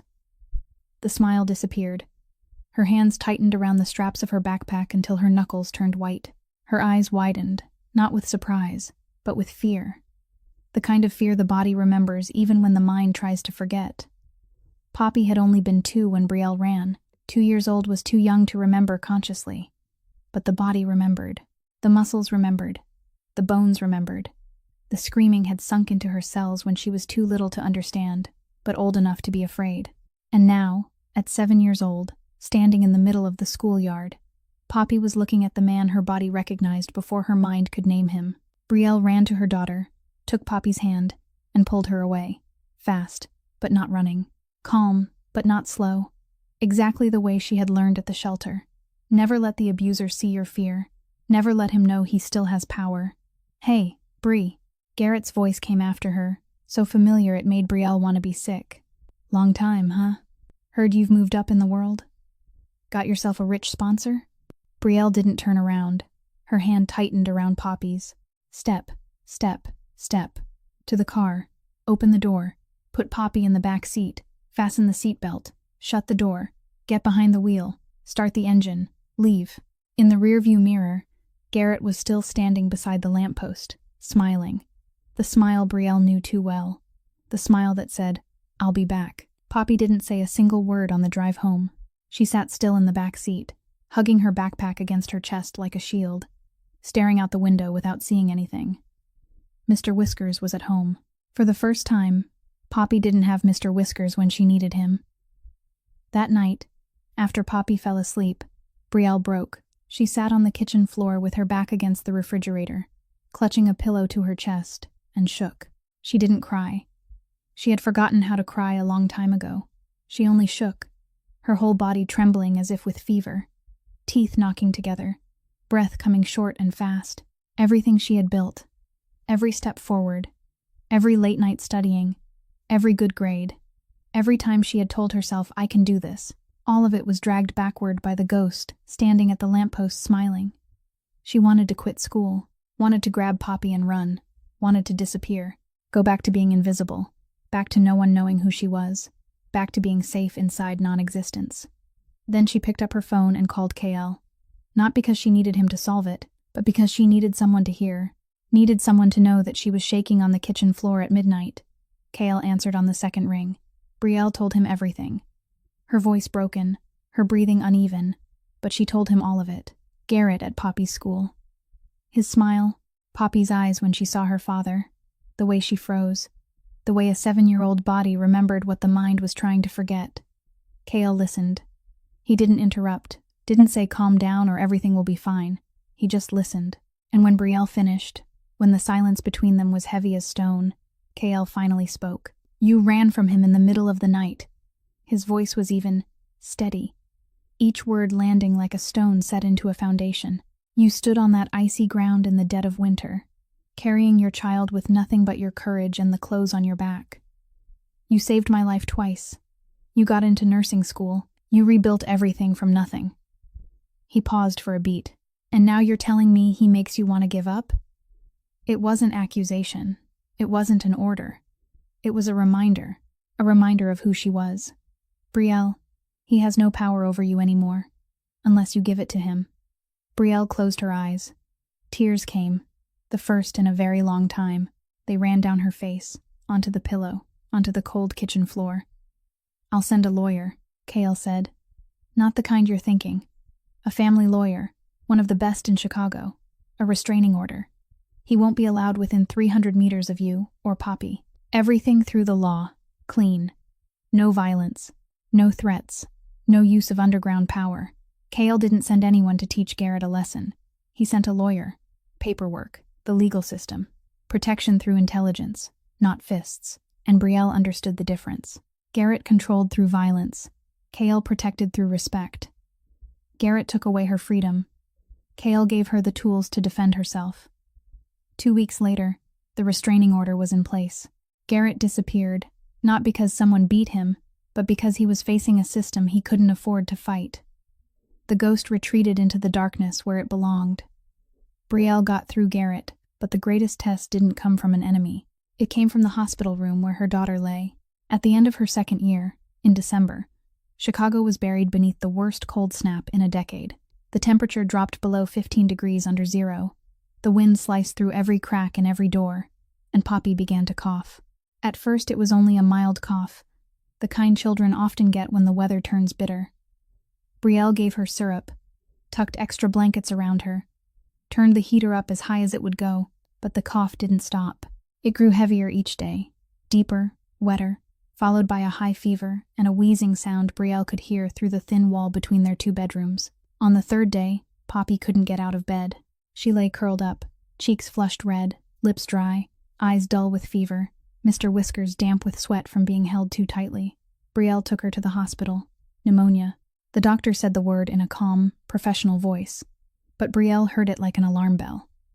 Poppy was admitted immediately. White hospital bed, IV line, heart monitor beeping in a steady rhythm, and the breathing machine, those tiny plastic tubes tucked beneath her nose, sending oxygen into 7-year-old lungs swollen with infection. Poppy lay in the hospital bed, so small in the middle of all those wires and machines, Mr. Whiskers tucked beneath one arm, and Brielle sat in the plastic chair beside her, watching her breathe. Every breath Poppy took, Brielle counted. In, out, just like those nights in the old apartment, when she lay listening to her daughter breathe so she would know everything was all right. But this time, the breathing wasn't steady. This time, machines broke into the rhythm.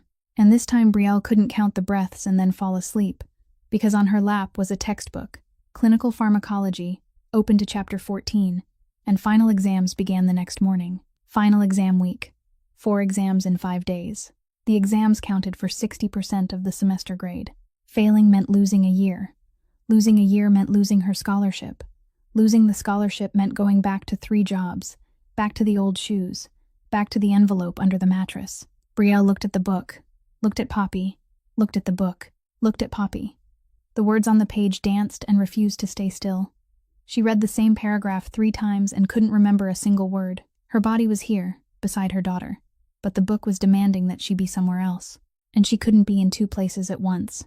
That night was the longest night of Brielle's life, not the night she ran from Garrett, not the night at 3 in the morning when she heard the doorknob turn.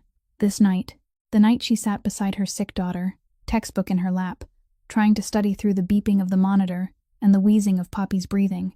She wanted to quit, close the book, throw it aside, hold her child, forget all of it. Nursing school could wait. Everything could wait. Only Poppy could not wait. Brielle really did close the book, set it on the floor, closed her eyes, thought about calling the school to defer the exams, thought about dropping the semester, taking the year again later, thought about going back to Marchetti's, back to the old shoes, back to being invisible. At least invisible had been safe. At least invisible had let her stay beside Poppy. Then Poppy woke up, 2:40 in the morning. Her eyes opened, dull with fever and medicine, but they looked straight at her mother, saw the textbook on the floor, saw her mother's red eyes. "Mommy?" Poppy's voice was hoarse, fragile, tiny in the white hospital room. "Why aren't you studying? Are you okay, baby? Do you need anything?" Brielle sprang up, touching her forehead, checking her temperature, checking the breathing tubes. "Mommy?" Poppy took her mother's hand, her tiny fingers hot with fever. Weak but determined. "You have to go take your test. Baby, I'm here with you." "I'm okay." Poppy looked at her mother with eyes that were 7 years old and far older than 7 at the same time. The eyes of a child who had watched her mother flee in the middle of the night, who had drawn a dark figure outside the window, who had frozen at the sight of her father by the school gate. Eyes that had seen too much and still chose to believe in what was good. "Mrs. Dawkins will stay with me. I'm okay. You have to go take your test." 7 years old, in a hospital, breathing tubes beneath her nose, an IV in her hand, and more worried about her mother than about herself. Just like her mother, Brielle bent down, kissed Poppy's forehead, burning with fever, and tears fell into her daughter's hair before she could stop them. "You're a superhero, you know that?" she whispered. Poppy gave her a weak little smile. "I learned from you." The next morning, Mrs. Dawkins came to the hospital at 6. Brielle kissed Poppy's forehead again, held her hand tightly, and then let go, and walked away. Every step away from the hospital room felt like a stone tied to her legs. She drove to school in a state she didn't know how to name. Not awake, not exhausted, not frightened. Empty, completely empty except for one thing echoing in her mind. "You have to go take your test." "I'm okay." Brielle sat at the exam desk, picked up her pen, and wrote. Wrote with red eyes and a heart still in the hospital 15 kilometers away. Wrote because her 7-year-old daughter lying in a hospital bed had said, "You have to go take your test instead of stay here with me." The results came out a week later. Brielle had earned the highest score in the class. She read the result on her phone while standing in the hospital hallway outside Poppy's room, then walked in, climbed onto the bed, wrapped her arms around her daughter, who was slowly getting better, and cried, truly cried. Not because of the grade, but because of the relief, because of the pride, because of the gratitude she felt for the little girl who had given her a kind of strength no textbook could ever teach. "We did it, sweetheart," Brielle whispered into Poppy's hair. Poppy was stronger now, her eyes brighter, and Mr. Whiskers was no longer damp with sweat. The next day, a box of medicine appeared outside the apartment door. Specialized antibiotics, the expensive kind insurance didn't fully cover, the kind the doctor had said would help Poppy recover faster, but Brielle knew she couldn't afford. No sender's name, no note, just the medicine in a white box, placed neatly outside the door. Brielle didn't need a note to know who had sent it. She texted one message, "Thank you." 3 seconds later, Cale replied, "You're stronger than you know." He had said those words many times before, but this time, standing in the apartment hallway with the box of medicine in her hands, Brielle believed them, truly believed them. 3 years, 1,095 days, and in the end, all of it led back to a stage. 3 years after the rainy night at Marchetti's, Brielle Lawson walked onto the stage. Graduation cap, dark blue gown, valedictorian. Her name was announced through the speakers of the Northwestern Auditorium, echoing through the space where hundreds of families were seated, and Brielle walked across that stage on the same legs that had once ached inside old shoes at Marchetti's, those legs that had once braved the sub-zero pavement of a February night, while fleeing a life of fear, that had once trembled on a kitchen floor at midnight when the ghost of the past came back. Those legs now moved steadily, surely, forward. She looked down into the audience, and she saw Poppy, 8 years old, standing up, both hands raised high above her head, mouth wide open, shouting louder than everyone else in the auditorium put together. "Mommy! Mommy!" Her teeth had all grown in. Her curls were neatly tied back with the bow Mrs. Dawkins had clipped into her hair that morning. A new flowered dress, new shoes, Mr. Whiskers tucked under one arm because Poppy had refused to leave the rabbit at home on what she called the most important day of Mommy's life. Poppy had grown. She was taller, heavier. All her baby teeth had fallen out, and new ones had come in. 3 years. 3 years had passed since the 5-year-old girl had asked, "What do you want to be, Mommy?" And Brielle had answered, "I want to be a nurse." 3 years since Poppy had said, "Then do it. You can do anything." And her mother had done it. Beside Poppy, Mrs. Dawkins sat, wiping her tears with the white handkerchief she brought to every important occasion. She was 73 now, more bent than she had been 3 years before, but her eyes were still bright, still full of tears of pride for the girl whose child she had watched night after night for the few crumpled bills Brielle used to press into her hand. And behind Mrs. Dawkins, not in the last row as he had been on orientation day, but seated right in the middle of the audience, was Cale Mercer. Black suit, hair neatly combed, dark brown eyes lifted toward the stage, and on the face Brielle had once seen cold as stone in the VIP room, once seen tired in the dark kitchen at 2 a.m, once seen resolute in the council room while facing Malcolm, there was now something different. Pride, real pride, unhidden, uncontrolled. For the first time, Cale was not sitting where no one would notice him. For the first time, he was here openly, in the middle of the crowd, applauding a former waitress who had just become a nurse. After the ceremony, the crowd spilled out across the campus lawn.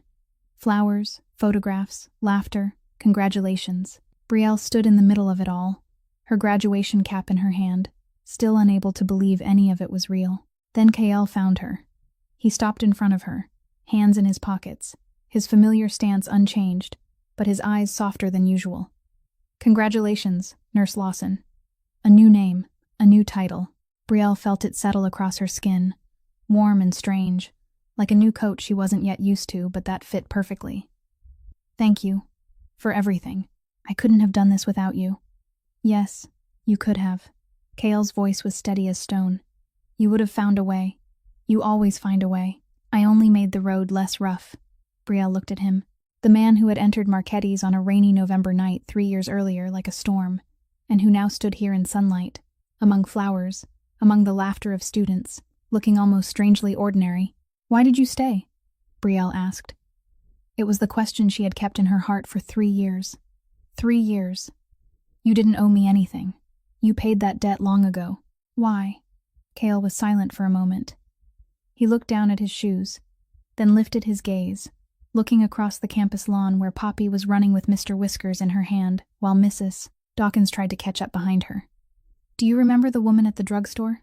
he asked. "The one who gave you the number the night you ran, then disappeared. You never learned her name." Brielle nodded.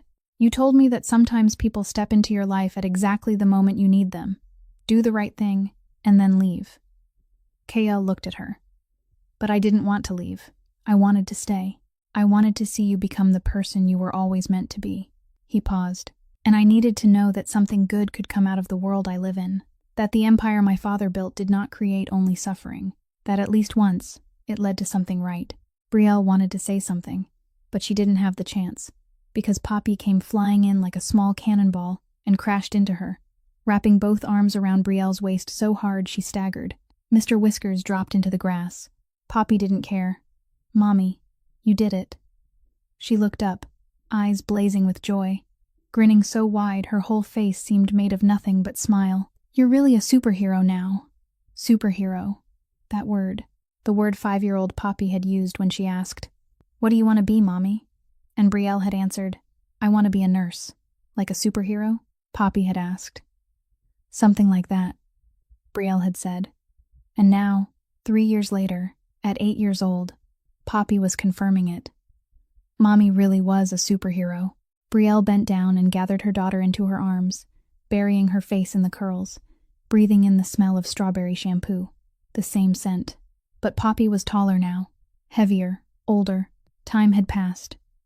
And the two of them had come so far, from the tiny apartment where Brielle counted bills beneath the mattress, from the old shoes with worn-out soles, from the memory of that desperate shoeless flight through the winter chill, from the spilled glass of water in the VIP room, from the black figure outside the window, from the sound of the doorknob turning at 3 in the morning, from the longest night beside a hospital bed, from all of it, to here, the stage, the cap and gown, Nurse Lawson. "You did it, Mommy," Brielle whispered, tears falling into Poppy's hair. "We did it, sweetheart."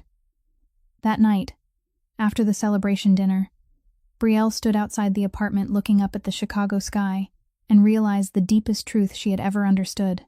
The celebration dinner wasn't at Marchetti's. Brielle had quit that job the day she started nursing school and had never gone back. Instead, the four of them sat around a round table in a small, warm restaurant near Lake Michigan, where the lights were soft and golden, the music was gentle, and there was no VIP room, no dark red walls, no memories that needed forgetting. Brielle, Poppy, Mrs. Dawkins, and Kael. Poppy sat beside Kael, telling him all about school, about her friends, about how Mr. Whiskers had torn his left ear and needed surgery with Mrs. Dawkins's needle and thread, the same intensity, the same ability to look straight through the person before her. Kendra embraced Marin the moment they met, her arms warm, but Marin could feel the assessment in the way her hands lightly touched her back, the embrace of someone measuring before deciding. Then, about 15 minutes later, while Tristan was occupied with a phone call in his office and Zoe was playing with Mrs. Pearl, Kendra took Marin by the hand and led her out to the second-floor balcony, where the whole Gold Coast stretched below them in the glow of sunset. Kendra leaned against the railing, looked directly into Marin's eyes without blinking, and asked in a voice without politeness or social nicety, blunt as a blade, "Do you know who my brother really is? I don't mean the kind employer or the successful businessman.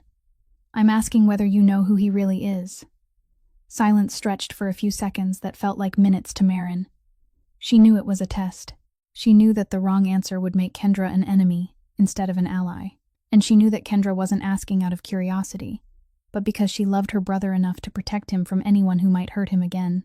Marin looked straight back at her, without flinching, without softening anything, and answered in a steady voice she hadn't known she possessed. "I do. I know enough to understand what I'm stepping into. I've heard the calls at 4 in the morning. I know his world isn't boardrooms and contracts, and I'm still here. Not because I'm naive, but because I've seen the person underneath all of that, and that person is worth staying for." Kendra studied her for a long time, those dark Tristan eyes searching every line of Marin's face for any sign of deceit or illusion. Then a smile appeared on her lips. Not a polite smile, but a real one, warm and full of the relief of someone who had just laid down a burden of worry carried all the way from New York. Kendra said, That's the answer I needed to hear. Not he's a good man or he treats me well, but that you know and still choose. Welcome to the family. Kendra hugged Maren again, and this time the embrace was tighter, truer. No longer an assessment, but an acceptance. Reed and his wife arrived after that, warm and welcoming, treating Maren with a genuine respect that eased every fear she had of being judged or looked down upon. Then Connor Hale arrived, and Maren felt Tristan's shoulder tense beside her, even though his expression remained perfectly calm.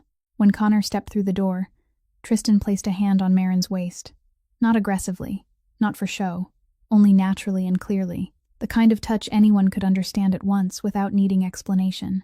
Connor looked at Tristan's hand on Maren's waist, looked up at her face, then at Tristan's, and understood immediately with the sharpness of a man who had been turned away enough times to recognize when the race was over. He didn't seem surprised or disappointed. He only smiled, and Maren realized the smile was sincere. Then he shook Tristan's hand and said quietly enough for only the two men to hear, "She's special. You know how to choose." Tristan nodded and returned the handshake firmly, and between the two men in that moment there was something like silent respect. The acknowledgement that this contest, the contest that had never truly existed anywhere but in Tristan's mind, was now officially over. Connor greeted Maren politely, without awkwardness, without any visible regret, then blended into the evening as the guest he had always only been. And Maren, standing beside Tristan with his hand still resting lightly at her waist, felt the quiet weight of relief as everything began settling into its proper place, one piece at a time, slowly but surely. Dinner took place in the mansion's grand dining room. Candles lit along the table, the fresh flowers Maren had arranged with her own hands that afternoon giving off a light fragrance in the warm air. Everyone sat around the table, Kendra beside Maren, Reed and his wife across from them, Connor at the far end, Zoe in her booster seat between her father and Maren, and Mrs. Pearl, though invited to sit with them, still insisted on serving because she said that was how she showed love. Conversation flowed naturally, laughter weaving through the clink of silverware, Kendra telling amusing stories about Tristan's childhood that he tried and failed to stop, Reed speaking about the new business project that Maren now understood was part of the legitimate world slowly replacing the dark one, and Connor joining in lightly with the ease of a man who had accepted his place without bitterness. Maren sat in the middle of it all, and felt something she had never had in her life. Belonging, the sense of being surrounded by people who did not see her as an outsider or someone beneath them, but as part of something larger than herself. Then, in the middle of dinner, just as everyone had finished the main course and Mrs. Pearl was bringing out dessert, Tristan pushed back his chair and stood. The room fell quiet at once. Every eye turned toward him, and Maren realized there was something different in the way he stood, in the way he lifted his wineglass, in the way his eyes found her first before moving across the rest of the table. He began in a voice low and slow, the kind of voice that made everyone in the room lean forward to listen, not because he was speaking softly, but because every word carried a weight that demanded attention. He said that the past year had been the hardest year of his life, that after his wife left, he had believed the part of him capable of love had died and would never come back, that he had frozen his feelings and turned himself into a machine because he had thought that was the only way to survive. Then Maren came, he said, his eyes returning to her, and his voice softened in a way Kendra recognized at once because she had never heard her brother speak in that tone before. He said that Maren had not come looking for anything from him, not money or power or status. She had only arrived and been herself, loving Zoe not out of duty but because her heart knew no other way, placing fresh flowers in every room because she believed that any house with flowers in it was not a sad house, singing old folk songs that somehow passed through every wall he had built around himself. He said that she had taught him what no one had taught him in 20 years of living in darkness, that vulnerability was not failure but courage, that real love did not arrive with conditions or expectations, that it came in silence, in a cup of tea set outside a door each night, in a hand held in the middle of the night, in the act of choosing to stay after knowing the truth instead of running away. Then he looked directly into Maren's eyes and said in a voice the entire room listened to in complete silence, "And even a man the whole world calls a devil deserves redemption, if someone is brave enough to stay."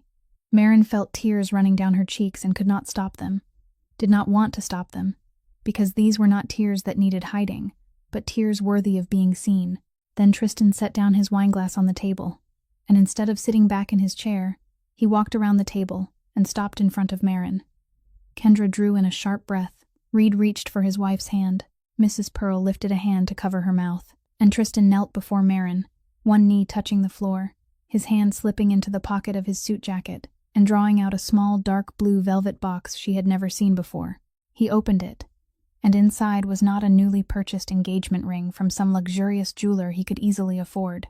It was an old ring, delicate, with a simple diamond set in white gold, gone slightly dull with time. Tristan's mother's ring, the only inheritance left from the part of his life before darkness swallowed his family, from the time when his father had still been an ordinary man who loved an ordinary wife before everything had turned. Tristan looked up at Marin from where he knelt on the floor, the kingpin feared by all of Chicago kneeling before the woman who had redeemed his soul, and said in a voice trembling at the edges of each syllable, "I know this is crazy. I know we have only just begun, and that maybe we should wait longer and do this the normal way. But in my world, tomorrow is never promised. I have lived 20 years never knowing whether each day would be my last, and I do not want to waste one more day without telling the whole world who you are to me. This ring was my mother's. It is the only thing I still have from the part of my life that existed before the darkness, and I want it to belong to you, to belong to the life after darkness that you have given me the courage to step into." Then he asked, simply, without flourish, "Will you marry me?" Marin could not speak. Her throat closed completely, every word trapped behind the wall of emotion rising up and flooding her eyes. She only nodded, once, twice, 3 times in quick succession, nodding hard as though afraid he might not see, tears spilling onto the dark blue fabric of her dress. Tristan smiled, the widest smile Marin had ever seen on that usually cold face, then lifted his mother's ring from the velvet box and slipped it onto her finger, gently, carefully, as though he were performing the most sacred ritual of his life. It fit perfectly. Marin looked down at her hand, looked at the small diamond glittering in the candlelight, and thought that every expensive ring in the world meant less than this old one, because it had not been bought with money but given with memory, with the part of Tristan's life he had thought was lost forever, and was now placing into her hands as a promise of the life to come. Tristan rose and pulled her into his arms, holding her tightly, and the room erupted. Zoe shrieked with delight even though she did not fully understand what was happening. Only that joy was filling the air around her. "Mrs. Pearl cried openly, tears running freely down her lined face, her hands trembling as she held the dessert tray she had completely forgotten she was still carrying. Kendra cried while trying to laugh, wiping at her eyes with a napkin before standing and embracing Marin the moment Tristan let her go, whispering that Marin had already been her sister from the moment she answered the question on the balcony that afternoon. Reed stood and applauded. His wife dabbed at her eyes, and Connor leaned across the table to shake Tristan's hand with a smile free of the slightest bitterness, offering sincere congratulations that everyone in the room could feel were genuine. Amid the laughter and tears and applause and Zoe's delighted demands to be hugged too, Marin stood there with the old ring on her finger and tears on her face, looking around the room full of people who were happy because she was happy, and for the first time understood what it meant to belong not only to one person, but to an entire family. The guests left close to midnight, the sound of the last car fading down the quiet street of the Gold Coast, and the mansion settled into the kind of gentle stillness only happy homes seem to hold. Marin stood on the 3rd-floor terrace, where the glittering Chicago skyline stretched before her, one hand resting on the railing, her eyes lowered to the ring on her finger. The small diamond caught the city lights below and shimmered softly, and Marin turned the ring slowly, feeling its weight. Not its physical weight, because it was surprisingly light, but the weight of meaning, of history, of the life of the woman who had worn it before her, and the man who had kept it all these years waiting for the right person to receive it. Tristan stepped onto the terrace, holding 2 glasses of champagne, tiny bubbles rising in the pale gold glow from the window behind them. He handed one to her, and they touched glasses without a word, only the delicate sound of crystal against crystal in the night wind. Tristan asked if she was happy, if she regretted agreeing so quickly. Marin laughed, a soft, true laugh she had never known she was capable of, then said that she had been waiting for him to ask, that from the moment he told her he loved her beneath the oak tree at the farm, that her heart had known the answer long before her mind had caught up. She looked out at the Chicago skyline spread below, the city she had come to with a few $100s and a fragile piece of hope, then said that all her life she had been searching for something she had never known how to name. She had left West Virginia not only to run from her father, but because she believed that somewhere out there, something was waiting for her. Something that would make every freezing night in that old car and every night in the shelter mean something. She had worked in homes that were never hers, cared for children who were not her own, built a life around empty spaces waiting to be filled without knowing what could ever fill them. And then, she had come to this house, met Zoe, slowly come to understand Tristan, and everything had fallen into place like puzzle pieces she had carried for 27 years. Finally finding the picture they belonged to. Not money or power or luxury, but belonging, family.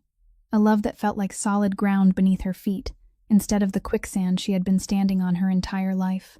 Tristan listened to every word, his eyes never leaving her, then set his champagne glass on the railing, stepped closer, cupped her cheek, and kissed her beneath the Chicago night sky. Gently and slowly, as though they had their whole lives ahead of them and no need to hurry.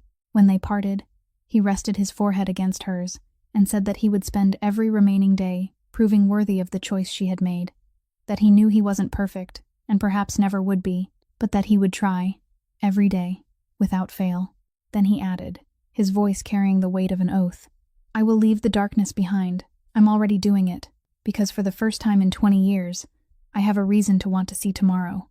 They remained on the terrace a little longer, silent, hand in hand, looking down at the city beneath them like two people standing on top of the world, not because of power, but because they had found each other. When they went back inside and upstairs to the bedroom, Zoe had somehow climbed into the large bed on her own and fallen asleep squarely in the middle, golden hair spread across the white pillow, mouth slightly open in peaceful sleep, clearly having decided that this was her place from now on. Tristan and Maren looked at each other and smiled at the same moment. The kind of smile shared only between two people who know each other so deeply that words are unnecessary, then lay down on either side of her, forming a circle of love and protection around the little girl who had unknowingly brought them together. Maren lay down and pulled the blanket over herself, feeling Tristan's mother's ring on her finger.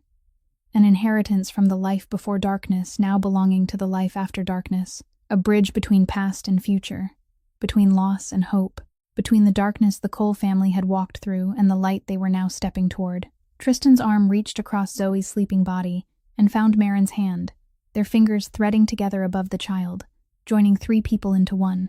And Maren, the girl who had once slept in an old car during a West Virginia winter with her breath frozen on the glass, the girl who had once stood at the door of a homeless shelter swallowing her tears as she walked in because she had nowhere else to go, the girl who carried scars on her arm and deeper scars inside her soul, the girl who had once believed she had been born only to endure and never to be loved, had finally found home. Not a place, not the Gold Coast mansion or any building made of brick and stone, but here, in the space between two breaths on a large bed, between a mafia boss finding his way out of darkness and a 4-year-old child abandoned by her mother, sleeping peacefully because she knew someone would still be there when the sun rose.